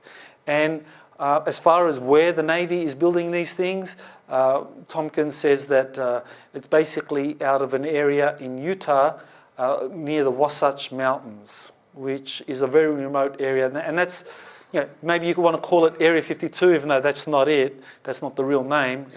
Dugway Proving Grounds, a vast area of Utah, which is not populated, and they have massive underground facilities, multi-level facilities where they can actually build these space carriers, these kilometre-long space carriers. So that's what's happening out at Wasatch. So when people say that they're going to reveal the secrets of Area 51, well, really what they're talking about is the secrets of kind of like a secondary space program, not the real one that's actually operating in deep space and able to access other solar systems. Now, one of the things is that there was a lot of struggle between different groups that were interested in what the US military-industrial complex was doing. Of course, those in Antarctica that were allied with these reptilian groups, they wanted to get from the US, they wanted to siphon out or suck out of the US military-industrial complex as much as they could and give back as little as possible. I mean, that's obviously would have been their strategy. And one of the other things that they did was that they were able to get their kind of agent saboteurs, their fifth columnists, into the US space program, into the Apollo program, the NASA program, and even this effort at the different aerospace companies to develop space battle groups for the US Navy.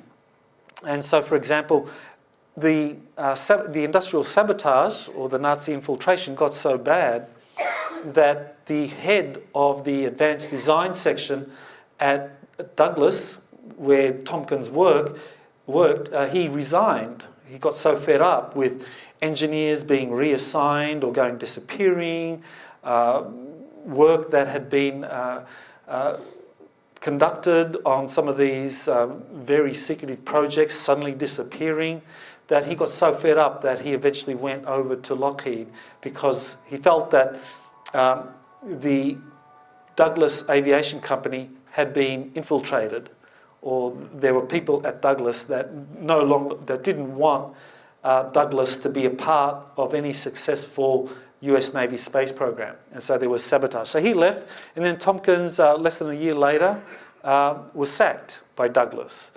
And so we need to keep in mind that Tompkins was really a key person in the Douglas advanced design in developing these fleets of anti-gravity spacecraft, or these battle groups, because his expertise was so much at that, had reached such a level at that point, because of his wartime service, his familiarity with the different designs, what the Nazis had developed in Antarctica, because he was familiar with all of that, and for him to be sacked just is kind of more evidence that that Douglas really had been infiltrated, or that there are people there that didn't want it to kind of produce or contribute meaningfully to the creation of a US Navy space program. But nevertheless, the Navy went ahead with its very classified program out of the Wasatch Mountains and finally began operations in 1984. That is the year that, being told by Tompkins and Corey Goode, this is when the Solar Warden program first began working. So 8 space battle groups were developed beginning in the 1980s. And then by the end of the 80s, you had 8 of these. And according to Bill Tompkins, the philosophy was similar to the way in which the Navy runs aircraft carrier battle groups, that typically you have half on duty and the other half undergoing repairs, upgrades, whatever training was necessary. So you can only have half of these kind of operational at any one time. So 8 of these were developed and 4 were deployed in deep space doing whatever missions, and the other 4 were undergoing repairs in Utah. And one of the things that I'll discuss more tomorrow is the way in which the different ET groups, the reptilians and the Nordics, either helped or tried to sabotage this US Navy space program. So that'll be something I'll go into more detail in tomorrow. So now, okay, so you've got 8 space battle groups, 4 operational at any one time with space carriers, space cruisers, escort ships. You know, that's a battle group out in deep space. How are you going to man these? I mean, how are you going to get personnel? Are you going to tell them, like the Navy, you know, typically recruits, I think, 4-year terms or 6-year tours of duty? I mean, imagine if you're trying to keep this secret, that you have a space battle group, how are you going to recruit personnel? And to keep morale. I mean, you can't just take people up there and say, well, you're going to be up here for the rest of your life. You know, like it or lump it, you're in the Navy now, you're in the Space Navy. I don't think that would have been a very wise strategy for the Navy. And so what happened was that technology was developed to get over this problem of how to deal with space recruits, how to deal with people that would be in space for extended periods of time. And you know, that's the other thing too. Time in space is very different, because when you're working with high energy plasma physics and torsion fields and so forth, and you know, space-time changes. So you can spend a lot of time in space and you could come back and maybe there's, you know, the years in space don't quite match up with the years on Earth, so you can have some kind of time dilation occurring. So how do you deal with these sorts of problems? Well, the strategy was to come up with age regression, and I think a lot of you here might be very interested in this next piece of technology that they developed. Age regression. Age regression was technology that was developed for the secret space programs. That was how they got over their problem with how to recruit people, because they basically promised them that, well, you come and serve with us 20 years. You give us 20 years of your life. Then what we're going to do is we are going to age regress you, so you get restored to the age when you began, and then you will be taken back in time and brought back to your family, and so you hardly lose any time at all. You're still with your family, but you have the benefit of having served 20 years, gotten a lot of experience. You know, you are now a veteran, and so we're going to give you benefits, and we're going to ensure that you get scholarships and all of those sorts of things. So very attractive package that they were giving these people, and so that's the basis in which these 20 and back programs would work to recruit personnel for these secret space programs. So, age regression, is it possible? Is it scientifically feasible? Well, the white world literature tells us that age regression is now a physical possibility. It's feasible now. I believe the name of the scientist, I think it was University of New South Wales, correct me if I'm wrong, but Dr. David Sinclair. He did some pioneering work with the Massachusetts Institute of Technology, where they had some breakthroughs in coming up with age regression medical techniques or pharmaceutical products that would be able to physically regress organs. So they tested it on mice and found that they could regress muscles and organs and so forth, and they're now kind of getting ready for testing on humans. So this is the kind of white world, as it's known in people working in classified programs, that which is released into the public arena. But the black world, where you have the classified programs existing, you know, the rule of thumb is that anything that is being released in terms of the white world has been developed secretly in the black world for at least 30 years, if not longer. So that means that they have been working with age regression for at least 30 years, if not longer. And as Will Tompkins tells us, that's exactly what happened. Actually, he began working in 1967 from 1971, well over 40 years now, at TRW, which today is a part of Northrop Grumman, one of the major aerospace companies in the United States, that he began working on age regression technologies. that Tompkins was tasked to come up with a kind of systems engineering program whereby a bunch of medical doctors could create the pharmaceutical products for age regression. And that was his job. And so this is what he says he worked on then. And again, this kind of relates back to the Nazi era. It relates back to the kind of assistance that the extraterrestrials were giving to the Nazis, that age regression goes back even further to that time. But it was only in 1967 that, according to Tompkins, that the US military-industrial complex started to take it seriously, because they were thinking ahead. If we can master this technology, then eventually we'll have a means of being able to recruit people for the future space navy. So how do we know this happened? Well, according to Tompkins, he said this is what he oversaw, and Tompkins has confirmed that the 20 and back programs were very real.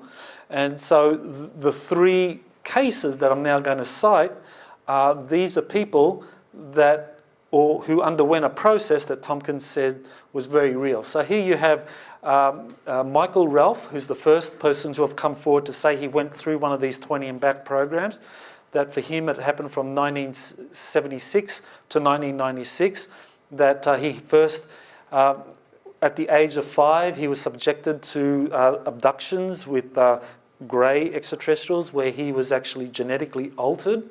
He joined the Navy in 1976. So 1976, he's in the Navy. It's a 6-year term in the Navy. But then he's approached by a covert group within the Navy and says, you got the right stuff. Probably very aware of his genetics, grey altered or extraterrestrial altered genetic, and said, you got the right stuff for us. So we want you to join our program, and it's 20 years, and you'll get this and that when you finish, and be restored in age and so forth. So they gave him the whole spiel. So he said yes.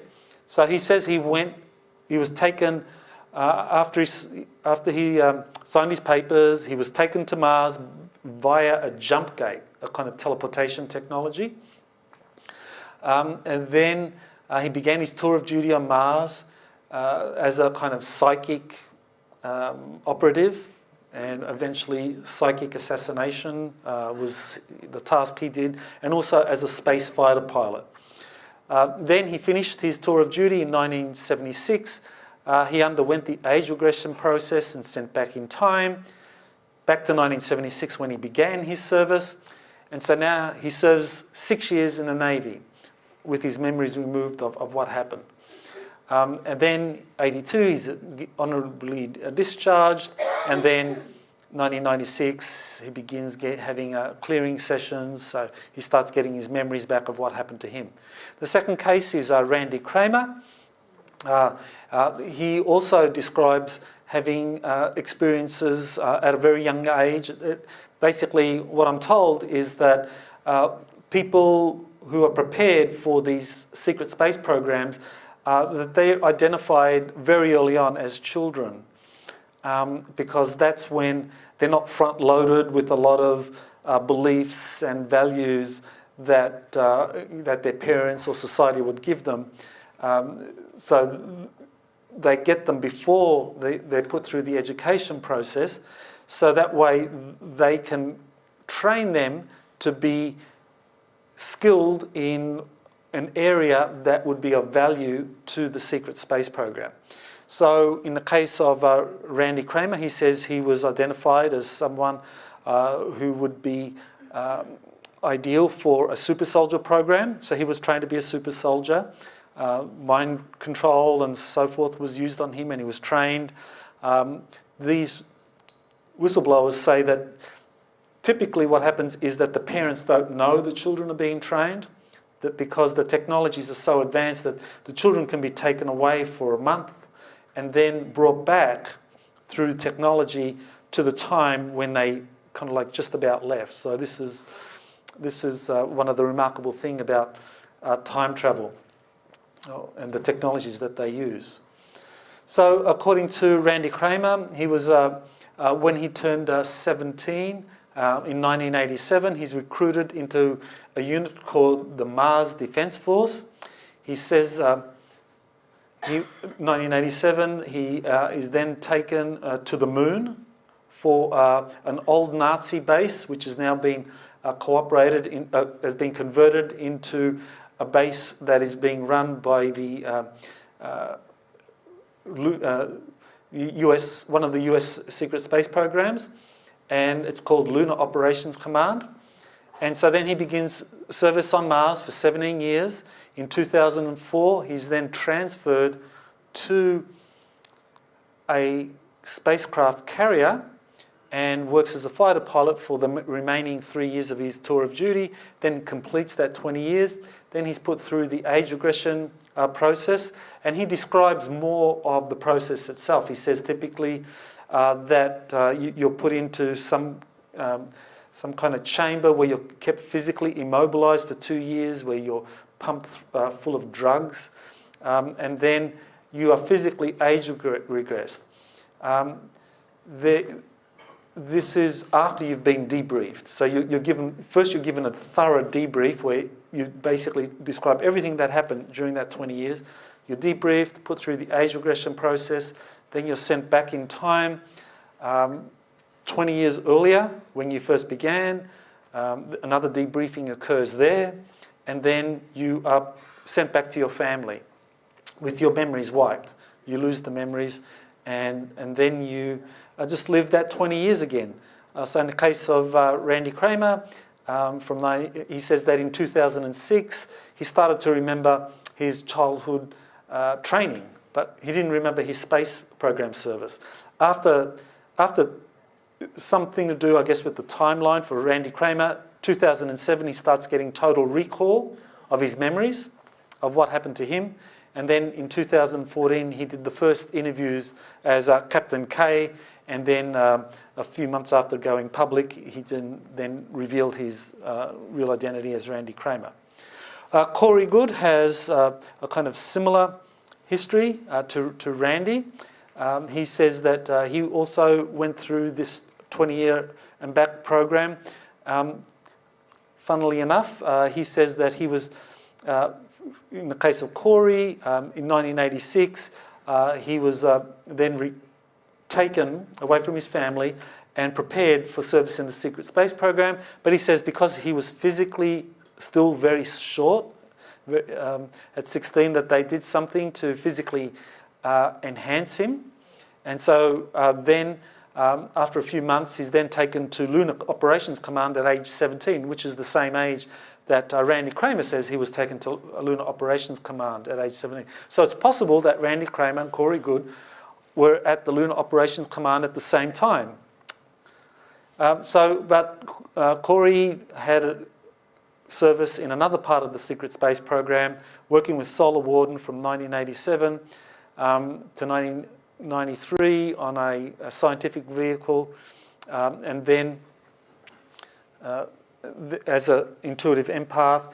And then after completing his 20-year tour of duty, he again went through the same process of debriefing, age regression, being sent back in time, again being debriefed, and then being released to his family, and to live the 20 years again as a private individual. Both Corey and Randy Kramer say that for both of them, they were instructed not to join the military because it was thought that somehow that would trigger their memories. In the case of Michael Ralph, he had already joined the Navy, so he was already in the Navy, so he stayed in that. Corey Goode is, how he differs from these other two cases is that he says that he never lost his memories, that the mind-wiping technology that was used, you know, you've seen Men in Black. You remember the Men in Black movie? Great movie. You remember that technology where you look here, flash, and you just kind of like, you forget everything. Okay, so that's the kind of mind wipe. That technology is real. That mind can be wiped of certain categories of memories, and however they have designed that technology, apparently it's real and it works. So this was used on all of these 20 and back personnel, but in the case of Corey Goode, it didn't work. So this then takes us to the question of, is there any Australian involvement in the secret space program? So this is where I think it would be good to actually have you hear what Corey Goode has to say on this issue. So let me play that for you. Let's see. Oops.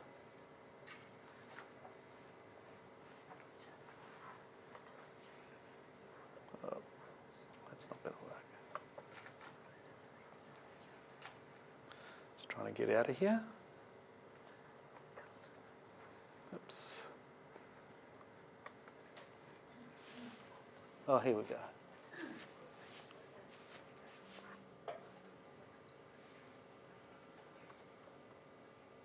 Just when you mentioned the secret space programs there, just another question actually came in just in relation to that, so I'm going to throw that into the mix as well, and that's from Kim. Kim is wondering, does Australia, she's actually in Australia, does Australia have a secret space program?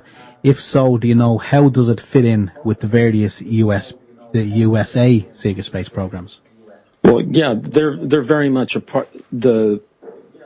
Australia has different parts of their, I guess, infrastructure that are engaged in different special access programs.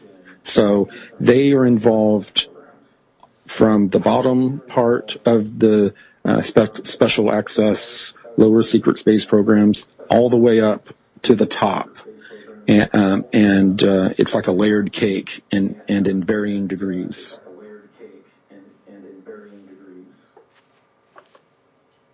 Okay. Does anyone need to listen to that again? You want me to play it again? Okay. All right. So now you hear from Corey exactly just how extensively involved the Australia is with the secret space programs. Okay. So let me see if I can do this. Now he mentioned the layered cake, and what that tells us is that what I mentioned earlier in terms of the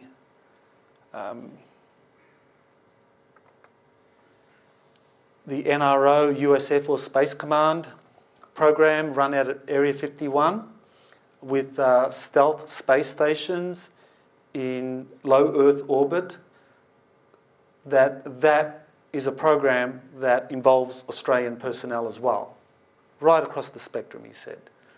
Kind of makes a lot of sense.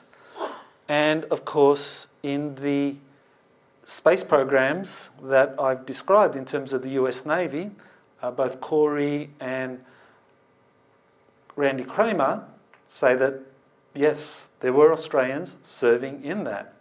So there may be Australians who have served for 20 years that might be in this audience. Anyone served for 20 years on a secret space program? Raise your hand. Okay, all right. Well, maybe we'll do that a little later, see what happens. So there are Australians that have gone through this, and they're out there somewhere, and they are sworn to secrecy, or maybe they haven't regained their memories, or whatever is going on, but certainly American secret space program personnel have come forward, so if Australians have gone through this, then I think the time is right for them to come forward as well. It's safe to do it. It's safe to do so. So who else has talked about Australia being involved in a secret space program? Well, Stan Deyo, he was trained as an aerospace engineer and research physicist. In his training, he says that he spent 3 years at the US Air Force Academy learning to be a pilot, obviously aiming to join the Air Force at some point as a fighter pilot. But that what happened in his case was that he was covertly trained in electrogravitics, that it was like almost like they were running two programs. Remember earlier on I mentioned the NASA program for training astronauts, and you had the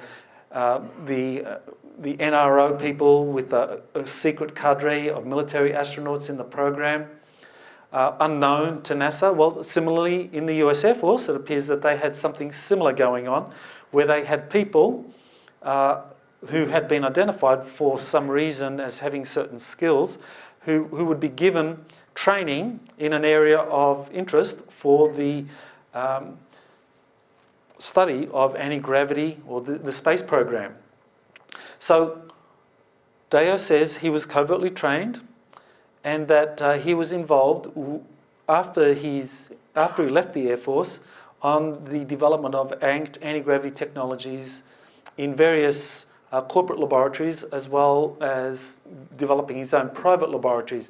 He says that he was recruited by the FBI to be an agent, and that his job was to basically go in there to various corporations and work for them and tell the FBI, you know, what they're doing. And so this is kind of like, as I was saying before, a lot of industrial sabotage, a lot of groups trying to slow down or spy on who's doing what, even within the US military-industrial complex.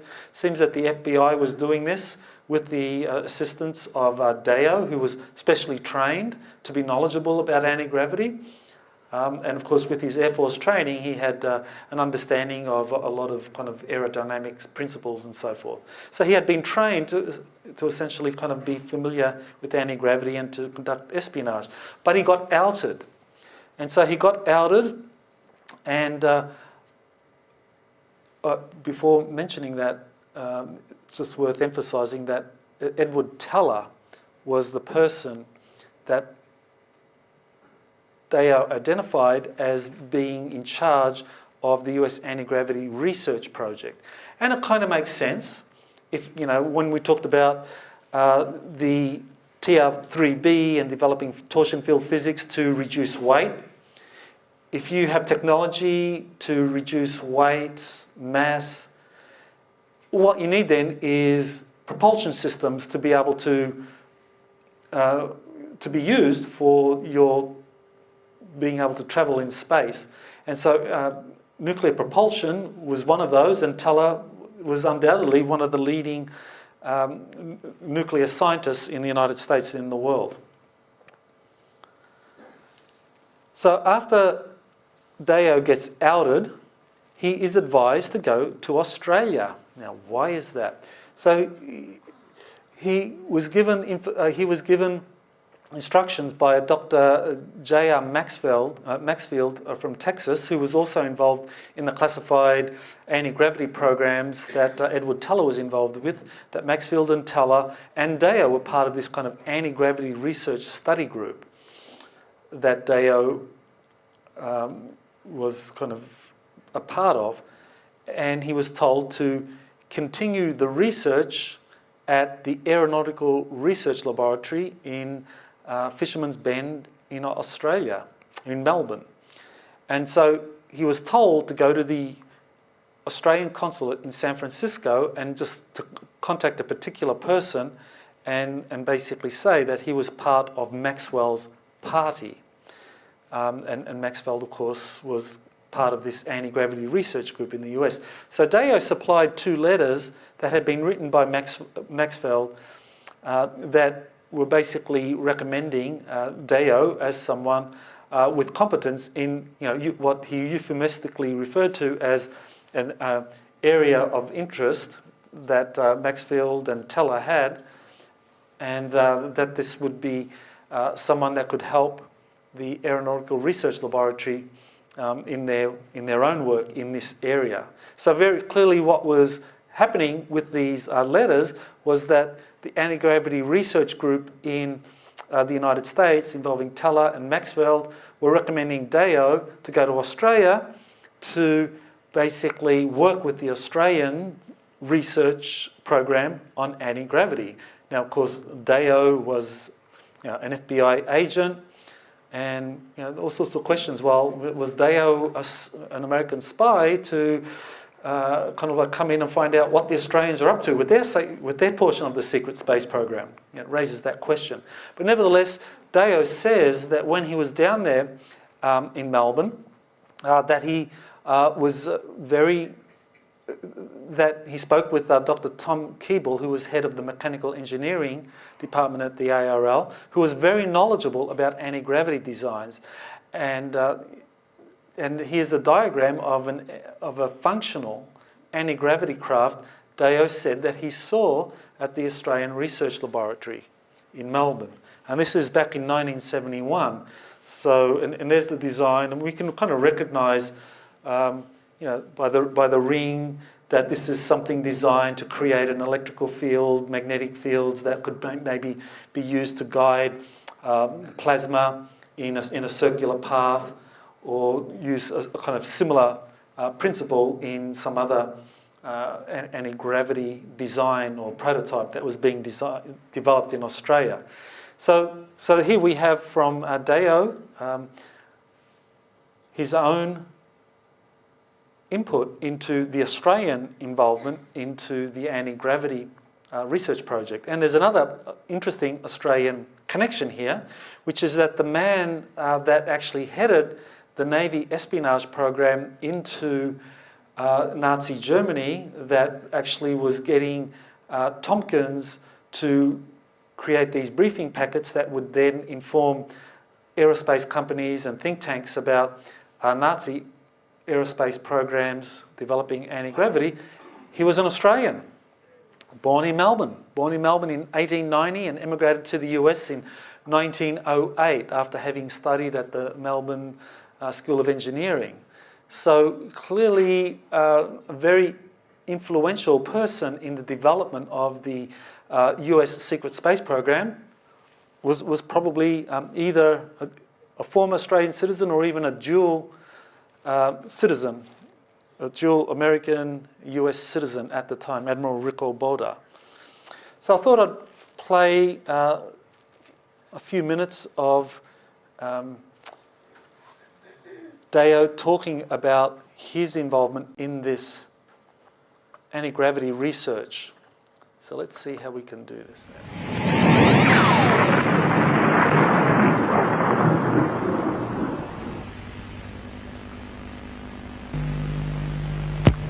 This scientist believes that man holds the secret of anti-gravity and can produce flying saucers at will. We interviewed him at a private house in Perth. Well, originally I didn't start to investigate UFO phenomena. I suppose I started studying the physics that led me to this point, 62 to 64, at the United States Air Force Academy as a cadet, in a special government program. As you're aware, the Air Force Academy is outside NORAD in the Colorado Mountains. It's a few miles up the hill from it. And I was trained there with 180 some odd other characters to do research in areas of electrogravitics later. And we were programmed with libraries of information by slides flashed up on a wall at the rate of 200 pages a second. We couldn't even read them, but they were being implanted in our minds subliminally. It was a very classified project, and for the most part of it, while we were being programmed, we weren't aware of what was going on. We had normal classes in physics and calculus and this sort of things, but this stuff was being programmed in so that we had to assimilate it or bring it to our conscious mind over the months and years that followed in dreams and kind of daydream periods during the day when we're awake. But I left the academy in 64. I had a top secret security clearance with the government, and then eventually that lapsed to secret. And I did a bit of time in the reserves, Air Force Reserves, with the Strategic Air Command outside of Fort Worth. And then I proceeded to do private research in this electrogravitics, thinking that I had cracked the secret of anti-gravity all by myself, and jumping up and down in my father's labs and mines in Dallas. And one day I was approached by the government and a kind of an emissary from Dr. Edward Teller's office, Dr. James R. Maxfield. And he told me what I'd been doing in my lab, and the details of stuff I haven't even written down or told anybody. He knew, and he had other people like myself sponsored in this kind of research around the country, and that was the first time that I knew that the U.S. government was actively involved, had been and was still actively involved in the control of gravity with electricity.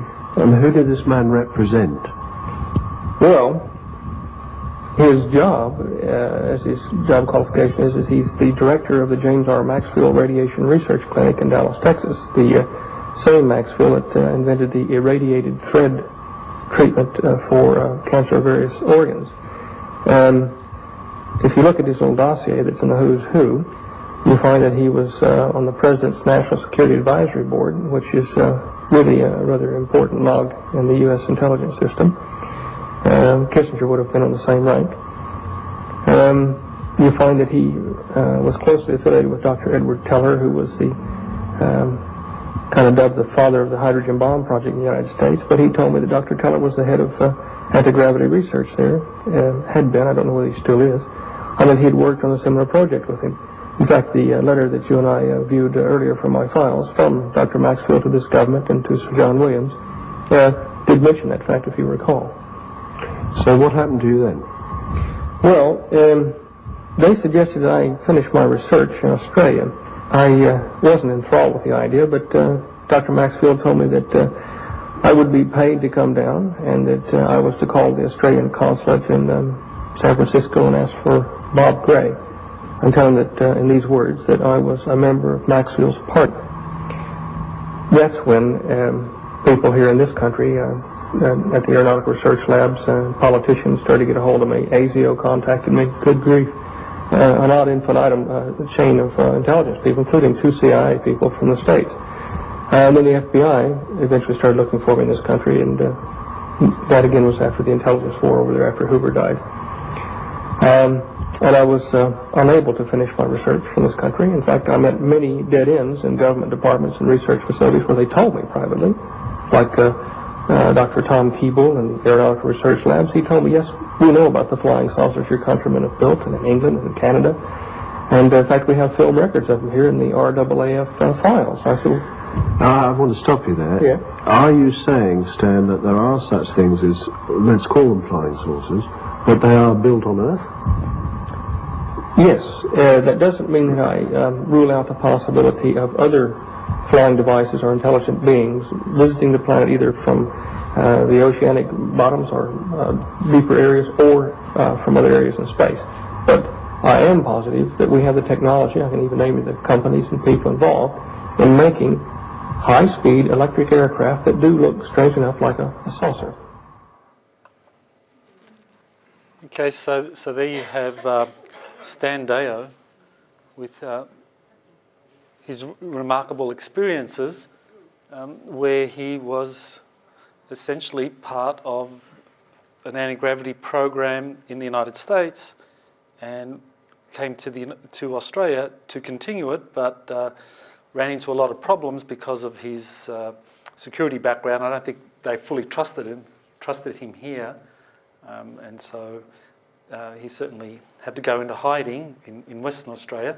But nevertheless, he has said and has provided documents substantiating Australia being involved in a secret space program. So that then raises the question, well, were a number of UFO sightings in Australia part of the Australian participation in this secret space program? Or was Australia testing its own prototypes that may have been mistaken as UFOs? So, let's see. Oops. Looks like my advance is not working. Let's do this.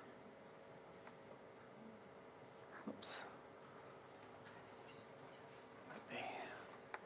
Okay, I think I can current slide. Yeah, I think now we're good. Oh, we're good. Okay, so that's the facility at Fisherman's Bend, where the Aeronautical Research Laboratory was based. So one case that I thought was possibly linked to this Australian participation in the flying saucer program was the Westall case from 1966. You notice the proximity to 2 areas where a prototype could have been tested, the Fisherman's Bend and the RAAF base at Point Cook.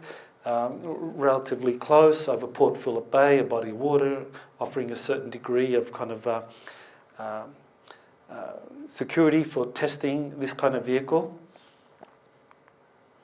One of the clues, the telltale clues, I think, that this Westall incident was related to a classified flying saucer program was the Project Highball was actually linked or coincided with the testing or with this vehicle being seen and that landed at Westall. On April 5, 1966, there was a test of this Project Highball high altitude balloon that was launched from Mildura.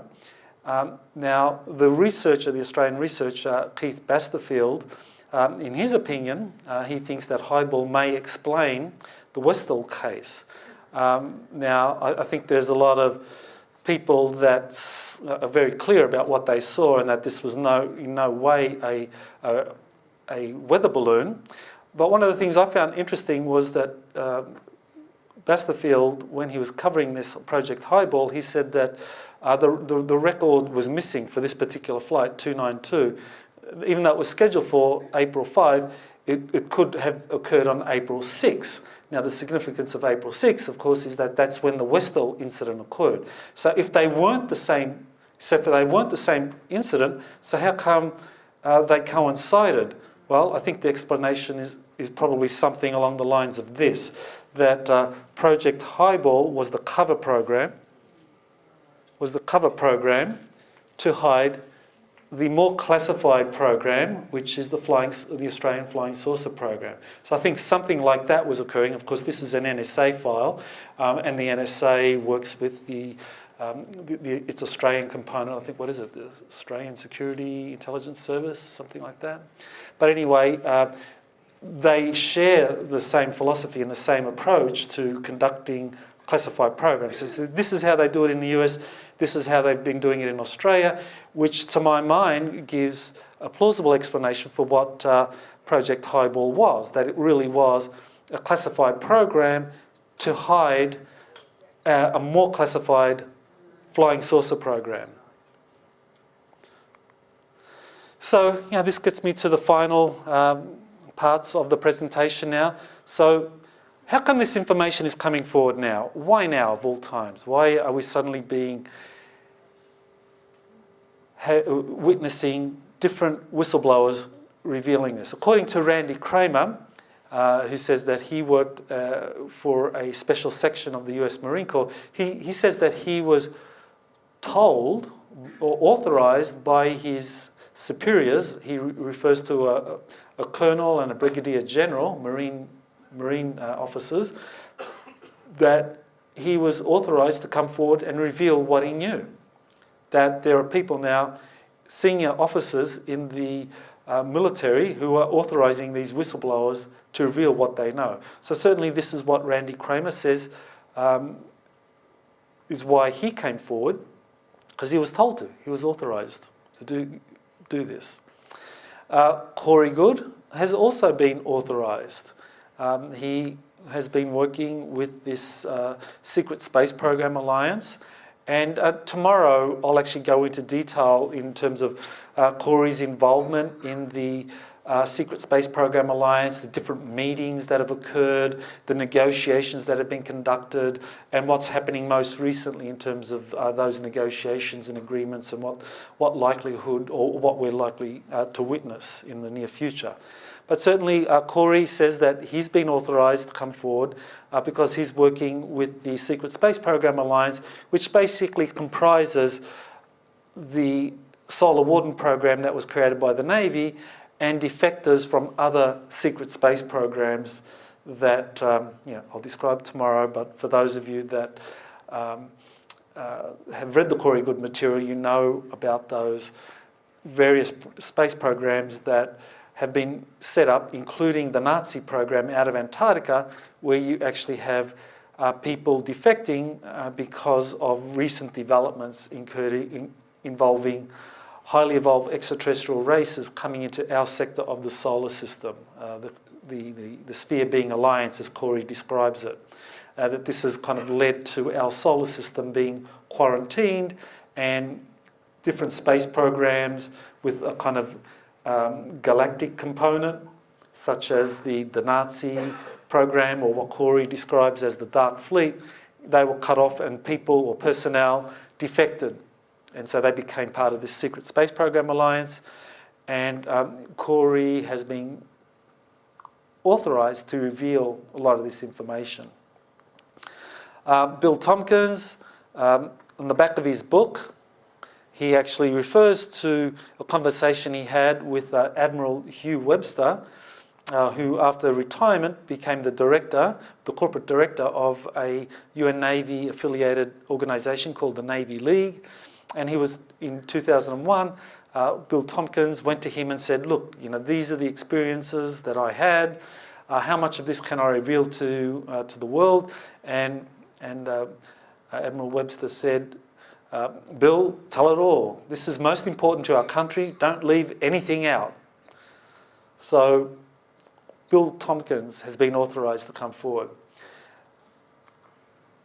Another very recent development, only the last couple of months really, is Tom DeLonge, who is very well known. How many of you know of Tom DeLonge and Blink-182? Okay, well, there's a few of you. Well, Blink-182 was a very successful rock band. It still continues today, but Tom DeLonge is no longer the lead vocalist, or one of the lead vocalists in that band. They sold, I think, close to 30 million albums, so clearly a very popular group. But Tom DeLonge became committed to this topic of UFOs and secret space programs, and so he decided that he would dedicate himself to finding out more and revealing the truth. He says that recently he came into contact with groups of very senior corporate officials and military officials, a general, who gave him a lot of information about the secret space program run out of Area 51. And that Tompkins co-authored a book, a fiction based on fact book called Secret Machines, Chasing Shadows, which is really a kind of soft disclosure of the secret space program run out of Area 51. And basically it describes some of the history that Tompkins was told by his 10 advisors about how this secret space program developed, the connection to Nazi Germany, and how it has been developed out of Area 51 involving the TR-3B. So according to Tompkins in this book, the TR-3B is the most advanced aerospace program known to exist. Now, certainly as far as Area 51 is concerned, he's absolutely correct. People that work at Area 51 regard the TR-3B as being close to, if not the most advanced spacecraft that's been built by the US. But as we know from what Tompkins and Good has said, there's another program run by the Navy. But nevertheless, I think DeLonge's information is noteworthy because he's been earmarked by high-level people in the military-industrial complex to reveal this information to the world's youth. I guess he's got a profile, a background that may be is something that's going to get a lot of attention and a lot of trust. And so I think this is something that we are going to see in the very near future, kind of moving forward in a very dramatic way, when the non-fiction book comes out, where supposedly a lot of documentation is going to be released. And that can happen any day. I don't know. He hasn't said anything about the schedule, but I think the next volume of this Secret Machines kind of multimedia project that DeLonge has envisaged is going to be a non-fiction book with a lot of documentation about the program run out of Area 51. And when that comes out, that's likely to get a lot of media attention, and we might see things like the Sydney Morning Herald, the Huffington Post, the New York Times, all of the major media grabbing onto DeLong's information and just kind of like, you're going to get a media blitz about that, and this being the real secret space program. So I think it's a step in the right direction. I think it's not the full truth, but still it's a positive step because they're going to release a lot of very valuable information. So the workshop topics for tomorrow are going to go into more depth into the Nazi infiltration of the US military-industrial complex and sabotage, discuss the Solar Warden and other secret space programs that Corey Goode and others have discussed. The Kennedy assassination, that there's a very startling connection really to this whole phenomenon, the secret space programs, the link to the Nazis and extraterrestrial life that the Kennedy assassination was involved in. There was an element related to that. Then meetings and negotiations to disclose these secret space programs and extraterrestrial life. That this is very recent information that we've been given from Corey Goode in particular about these meetings and negotiations, and I think they're quite startling in terms of the implications of this. And then we're going to be talking about contemporary global events that relate to this issue of extraterrestrial disclosures, secret space program disclosures, and especially in relationship to the BRICS alliance. And of course, the book is here, and I'm happy to do autographed copies. So we have, I think, about 20 minutes or so for questions. I'll be happy to take your questions. Yeah, please. We've been talking the whole time. Maybe I'll give you this and you can, yeah. We've been talking the whole time, and it was a wonderful lecture, about virtually the American secret space program. But there was Avro in Canada that wasn't as hopeless as what they made out. But what do we know about the Russians and the Chinese? I mean, the Russians got up into space even before us. I can't believe that they haven't got something going as well. Or have they actually been cooperating with the Americans as just one joint world effort? Or do they have their own programs going as well? And if so, what are the implications of that? Mm-hmm. That's a very good question, especially when it comes to Russia. I think they're a major player in this whole topic. They've been outside of these agreements that were reached between the US military-industrial complex with the German space program out of Antarctica and that alliance with the reptilians. And quite frankly, Russia's been helped by the Nordic space aliens. That's the behind the scenes, that's what's been happening, and the Russians have very quietly been developing their own fleet and have now reached the point where they have achieved parity with what the Solar Warden program and with what the Dark Fleet or the Nazi program has achieved. And so, yes, they're a very important player. China, I think, is playing catch-up to all of this. It's very interesting that in DeLong's book, The Secret Machines, Russia is presented as having as powerful a space program as the US, and that Russia is the big enemy, or at least Russia is a powerful foe. But DeLong actually kind of hints at another enemy that is not necessarily extraterrestrials, but kind of relates to ancient legends about gods and so forth, that he says that they are playing a kind of a role of manipulating both sides in conflicts. But definitely the Russians are very active with their own program. And there was a gentleman, Dr. Peter Beta, during the 1970s and early 80s, came out with a series of articles about the Russian cosmospheres. Again, I think that was something that they had built because they were being helped behind the scenes. I think someone else had a question.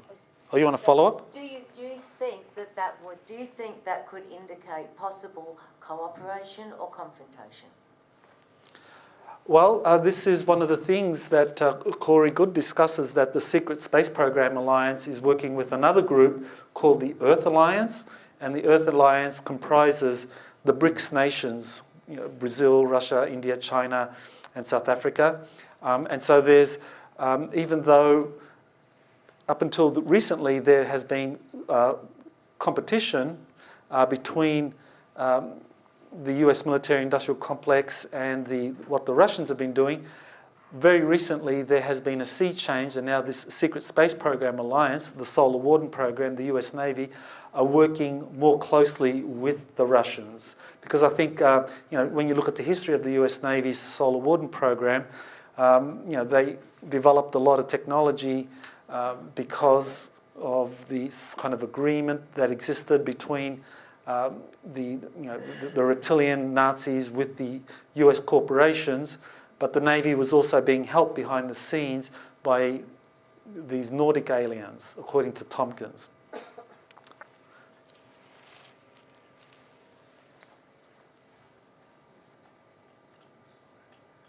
Just curious as to what was in the deal for the reptilians, and secondly, where do you see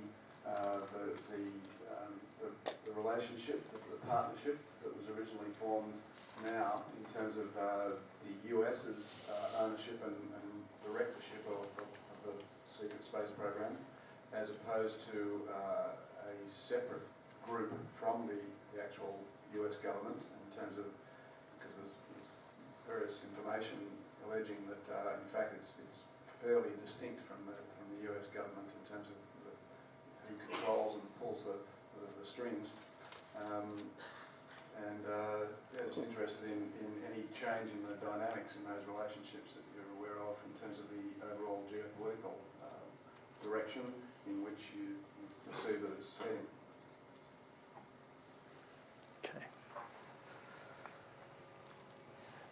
It's a very complex question because the US is definitely not monolithic when it comes to the development of these secret space programs.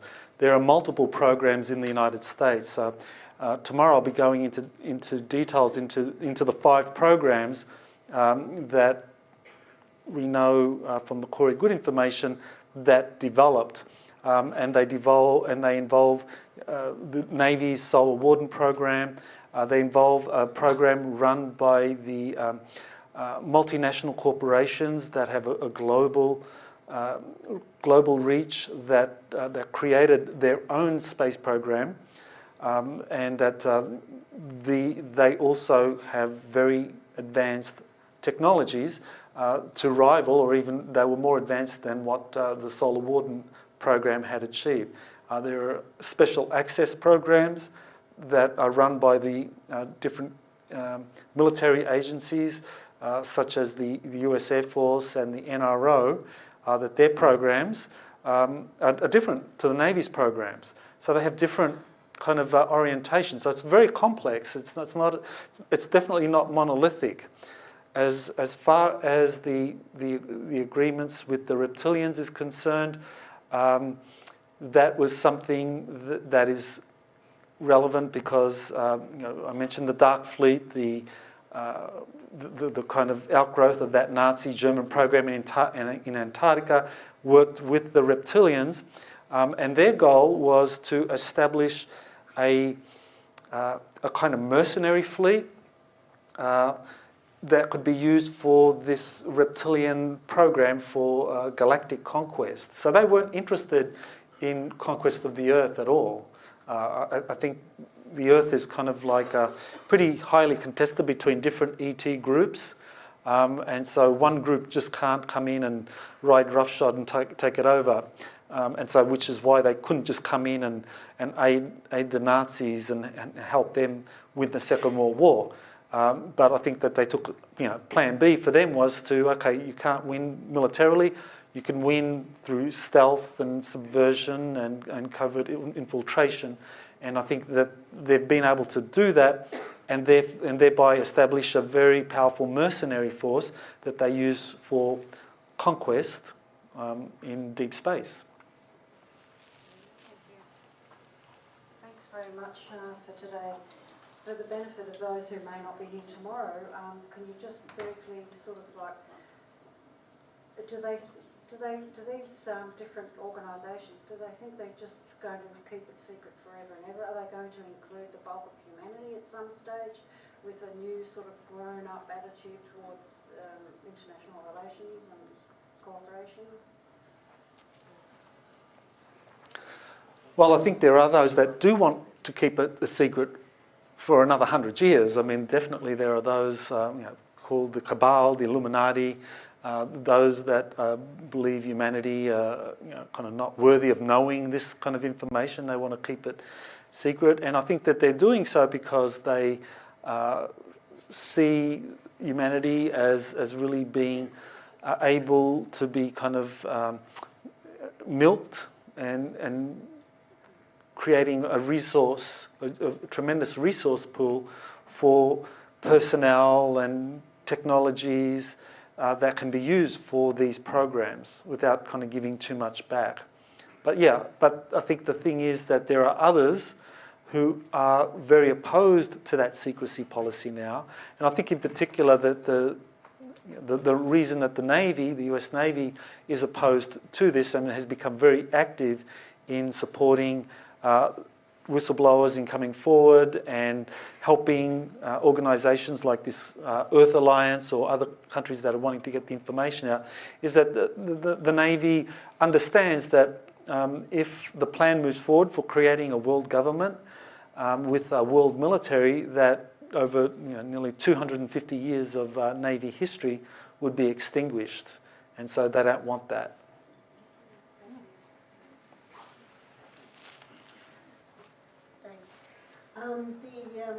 The underground caverns that the Nazis found or were led to, were these the caverns in the so-called hollow earth? Yeah. That's another very interesting question. It's becoming very clear that the whole hollow earth theory is not quite accurate, that while there are large areas in the Earth's interior that are open, it's not so much that you have like a central sun, it's more like a honeycomb Earth, that the Earth is like a honeycomb with huge caverns, some as large as states, like even places like Queensland or something as big as that you can have those size caverns, and that they go down several hundreds of miles, maybe thousands of miles, and that the estimate is that there are millions of these caverns throughout the planet, and that these caverns can be used by civilizations going back hundreds of thousands or millions of years even, and by different ET groups. So certainly there is a lot there to kind of be better understood as we get more information.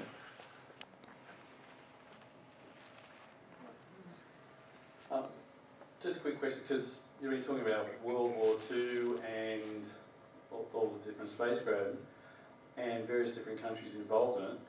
How do you see, or how do you explain the funding for all these things? Because Australia, for instance, is getting a few subs and they're $50 billion. Now, to actually leave outer space, you're talking about something that's going to cost significantly more, and to have different countries have those sort of budgets would be a massive drain on any world economy. Mm-hmm. And second part of that question is, what's supposed to be the end game of having all these different space programs going from different countries? It seems like they've got competing forces for what?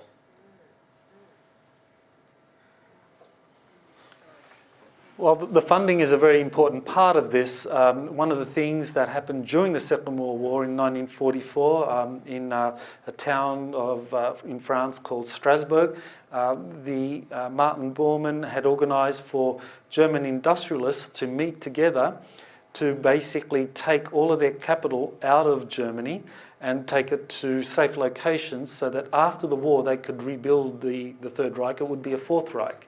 That was the plan. And so this was something that began then, taking lots of gold and precious metals and resources that would be used after the war for developing a secret space program that the Nazis had already established in Antarctica. This is something that the US replicated with the creation of the CIA. In 1949, it's called the CIA Act, which basically singled out the CIA as the only government agency that could basically send funds or have funds channeled to whatever projects without any kind of congressional oversight. So the CIA, since its creation, was basically playing the role of the bagman, if you like, for the US secret space programs. It would be the CIA that would be involved in things such as the drug trade, Wall Street manipulation, white-collar crime. These were things that the CIA did, and how much money was raised. Well, you get an idea from 1988, 1989, and 1987 as well. 3 years in a row, President Clinton had mandated, made orders that the Defense Department gets audited. And so the Inspector General of the Department of Defense basically found that in those 3 years, $1.7 trillion was unaccountable for each of those years. What that basically meant, that was huge amounts of money were being laundered through the Department of Defense, and they couldn't account for where it was coming and going and so forth. Now, at the time, the budget of the Pentagon was around $300 billion. And here you're talking about 1.7 trillion, so 5 times the budget of the Pentagon was being siphoned for whatever purpose. And so I think that gives us an idea of how this secret space program was funded. I don't know if there was a second part of the question I missed. I was just saying about if you've got all different countries, like say Russia, what would be the end game of having so many different things? Okay, well, what's the end game of all these countries having so many different ends? Well, I think it's just geopolitics. It's just the Russians didn't trust the Nazis, and the Nazis had more in common with American industrialists than with Soviet communists. And so they made the deals with the Americans because they knew that the Nazis would fight to the bitter death, that the Soviets would fight to the bitter death, rather than kind of accommodate these Nazis. And so there have been different programs there, or different agendas there. And then within the US as well, the Navy had a different agenda to, say, the industrial elite, the corporate leaders that signed on to these Nazi programs. Say the leaders of major corporations that were probably happy to develop these advanced craft for the Nazis or for the highest bidder. So I think there are multiple agendas. I'll go to the back.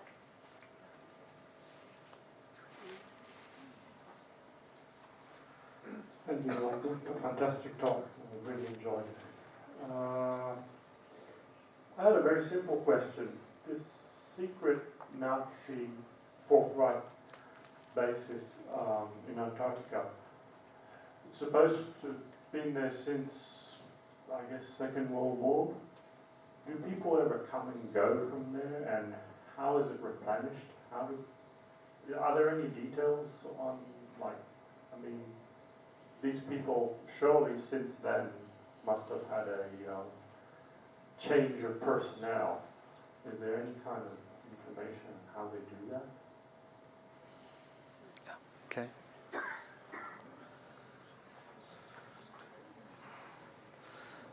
Okay, well, what's going on in Antarctica? One of the things that is emerging is that Antarctica is linked through these massive underground caverns with the rest of the Americas, and that large amounts of equipment and personnel can move back and forth, as well as with the different space programs that can actually access the locations in Antarctica, which are still being used as part of the one of these space programs called the Interplanetary Corporate Conglomerate, that they actually set up facilities in Antarctica to build craft and to be able to service their own space program and the program of the Nazis and the German Dark Fleet. So in Antarctica, a lot of the facilities there have been in operation since the Second World War to kind of service, what we would consider to be kind of like more service to self type groups. That is kind of more space programs that are regressive, not highly ethically evolved at all. Whereas what is happening elsewhere, whether it's with the Navy's programs or what's happening in Russia, these seem to be where more positive agendas are unfolding.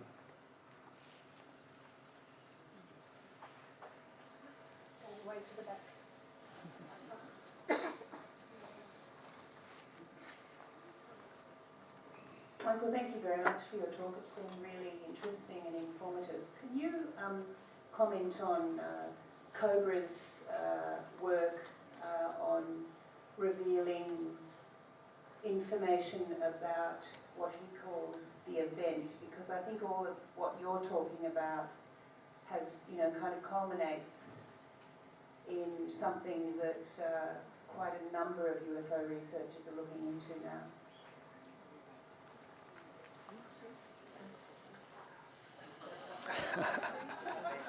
Wow, very good. Thank you. Thank you. Nice sprinting. Well, I will be discussing that tomorrow, the event and what that involves. But very, very briefly, we are entering into a area of the galaxy where a number of sources say that there are high energy particles that are going to impact on the sun and impact on the human DNA and kind of accelerate us to the point where either we are able to integrate these energies so that we can kind of manifest a more harmonious world, or we are going to implode in some way. And that might not happen globally, it might happen in different regions. So some places might implode, whereas other places might achieve incredible kind of abundance, and where people are able to kind of collectively manifest something very beautiful. So the event, as these people are describing, is something that doesn't have to be kind of just one single phenomenon for the whole planet. It can be happening in different ways for different parts of the planet. But certainly it seems to be a transition, and I think that the disclosure process is a way of preparing people for even these bigger changes that are kind of coming down the pike or coming down the highway.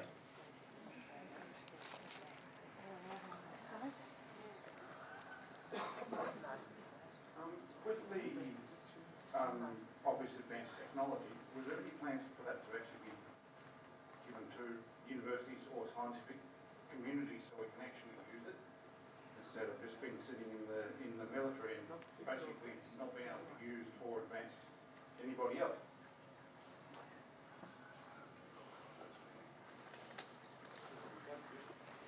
Well, actually, I think that is something we can be very optimistic about, that some of these technologies are going to be released very, very shortly. I think this is something that Tom DeLonge has been getting from his advisors, and certainly William Tompkins is still active in a way that he hasn't publicly revealed yet in some of these programs. And what he has been saying is that within 2 years, for example, some of these age regression technologies are going to be released. And I think it's a kind of, as well as many other technologies associated with these kind of like what I referred to earlier in terms of what's happening out of Area 51 with the TR-3B. That's kind of like older technology now, but still it'll revolutionise our planet. the things that are happening at Area 51, as those things are released, as I think they will be, and we're probably talking, within 1 to 2 years, a lot of these things being, documents being released, and then scientists being allowed to pursue these projects. I know, for example, aerospace companies like Boeing have been, for many years now, asking for permission to start releasing kind of anti-gravity aircraft. But the Boeing Corporation has been denied. But Boeing is very much involved in that, and they would love nothing better than to replace all of the current world aircraft by new generations of anti-gravity Boeing craft that could be used for commercial airlines and probably even flights into outer space. So I think what is going to be happening as these technologies are released is we're going to have a revolution in the transportation industry, and things like the automotive industry will be revolutionised as well as they come up with, say, free energy engines, so that you can have cars that travel for hundreds of miles on a single charge, and even flying cars. I think these are the things that we're probably going to be witnessing. We are going to, I think, you can be pretty confident we're going to have a transportation revolution very similar to the communications revolution. The Keshe Foundation, I don't know. I know people are very divided on that, but I think as these documents are released and people are allowed to come forward to talk about these technologies, I think that's when a lot of the universities are going to be encouraged to kind of do studies on these, and a lot of the corporations will be able to kind of churn out some of these new products.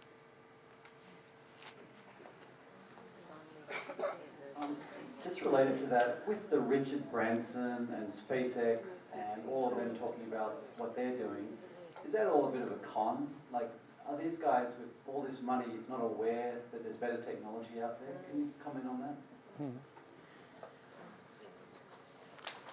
Thank you. I think they're aware that there's stuff out there that's more developed and more advanced, but they're also aware that as long as it remains classified, then they're not going to have any chance of developing it. So better use the conventional technologies that are available now and try and tweak that and develop that as far as possible, and hope that the classification system is relaxed, or that in some way some of these technologies can kind of percolate up into the white world, so that people like Elon Musk and Richard Branson can use it for their space programs.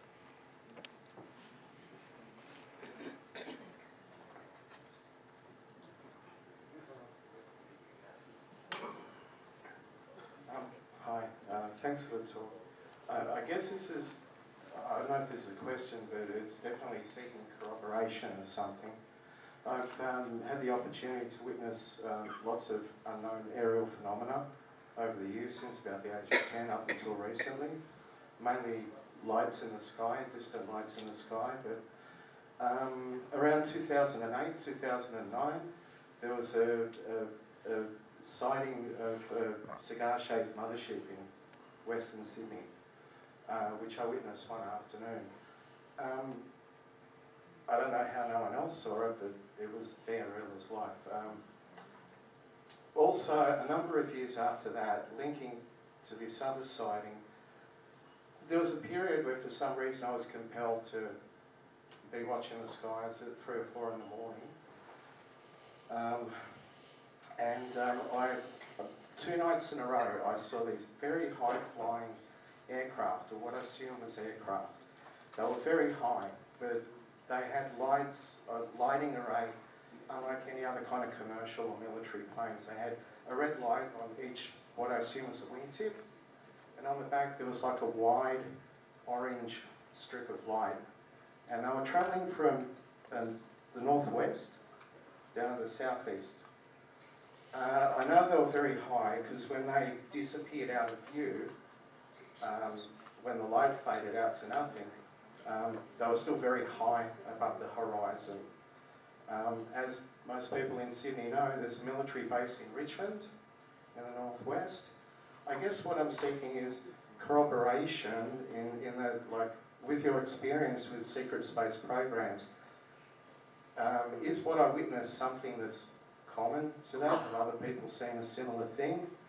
Or did I just see something that's totally explainable and normal?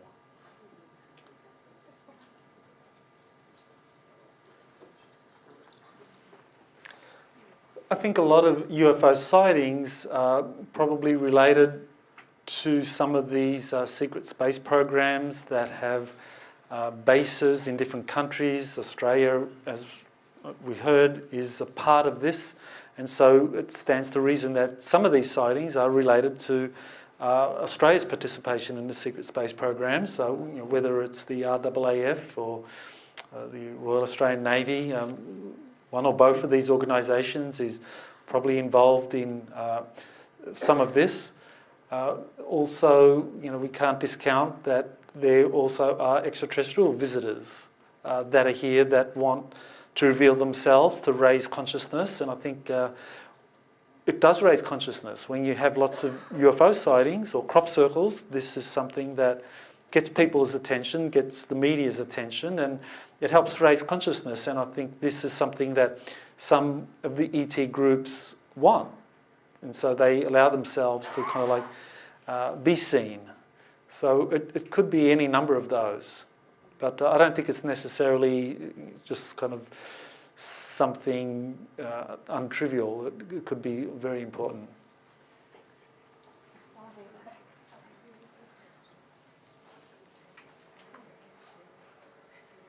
I was just wondering if you had any information regarding New Zealand's role in a lot of the things that you've been talking about, if you have any just general information. Mm-hmm.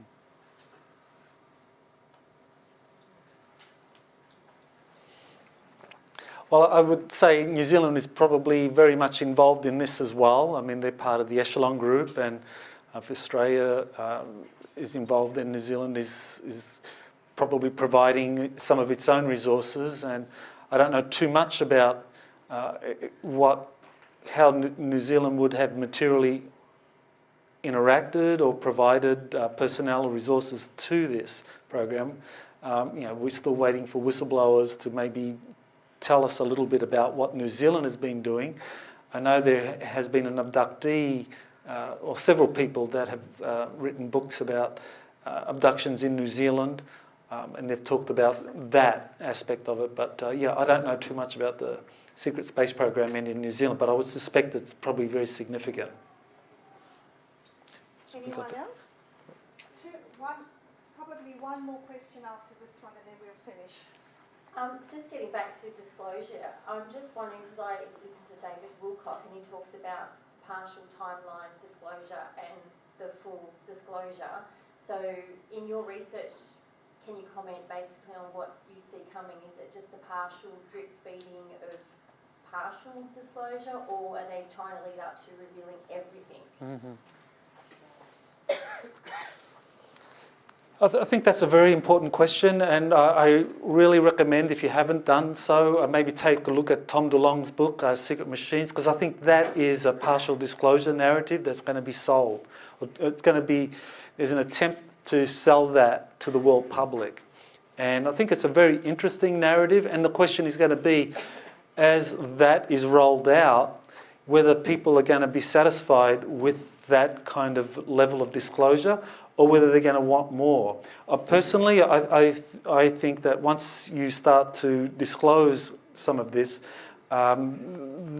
you can't stop full disclosure from happening, because then all of a sudden people will kind of like look more seriously at the information that Corey, Bill Tompkins, David Wilcock, myself have been releasing. But I don't underestimate the capacity of the elite to kind of manage public perceptions and sell something like a partial disclosure narrative. And I think Tom DeLonge's book is part of that, even though I think he's probably very sincere in what he does, but he's definitely being fed a partial disclosure narrative. Last one. Last question. Just a quick one. You know how we call some races extraterrestrial races? Would Earth actually be their home, like in what we call an ET? Would these caverns actually be their home?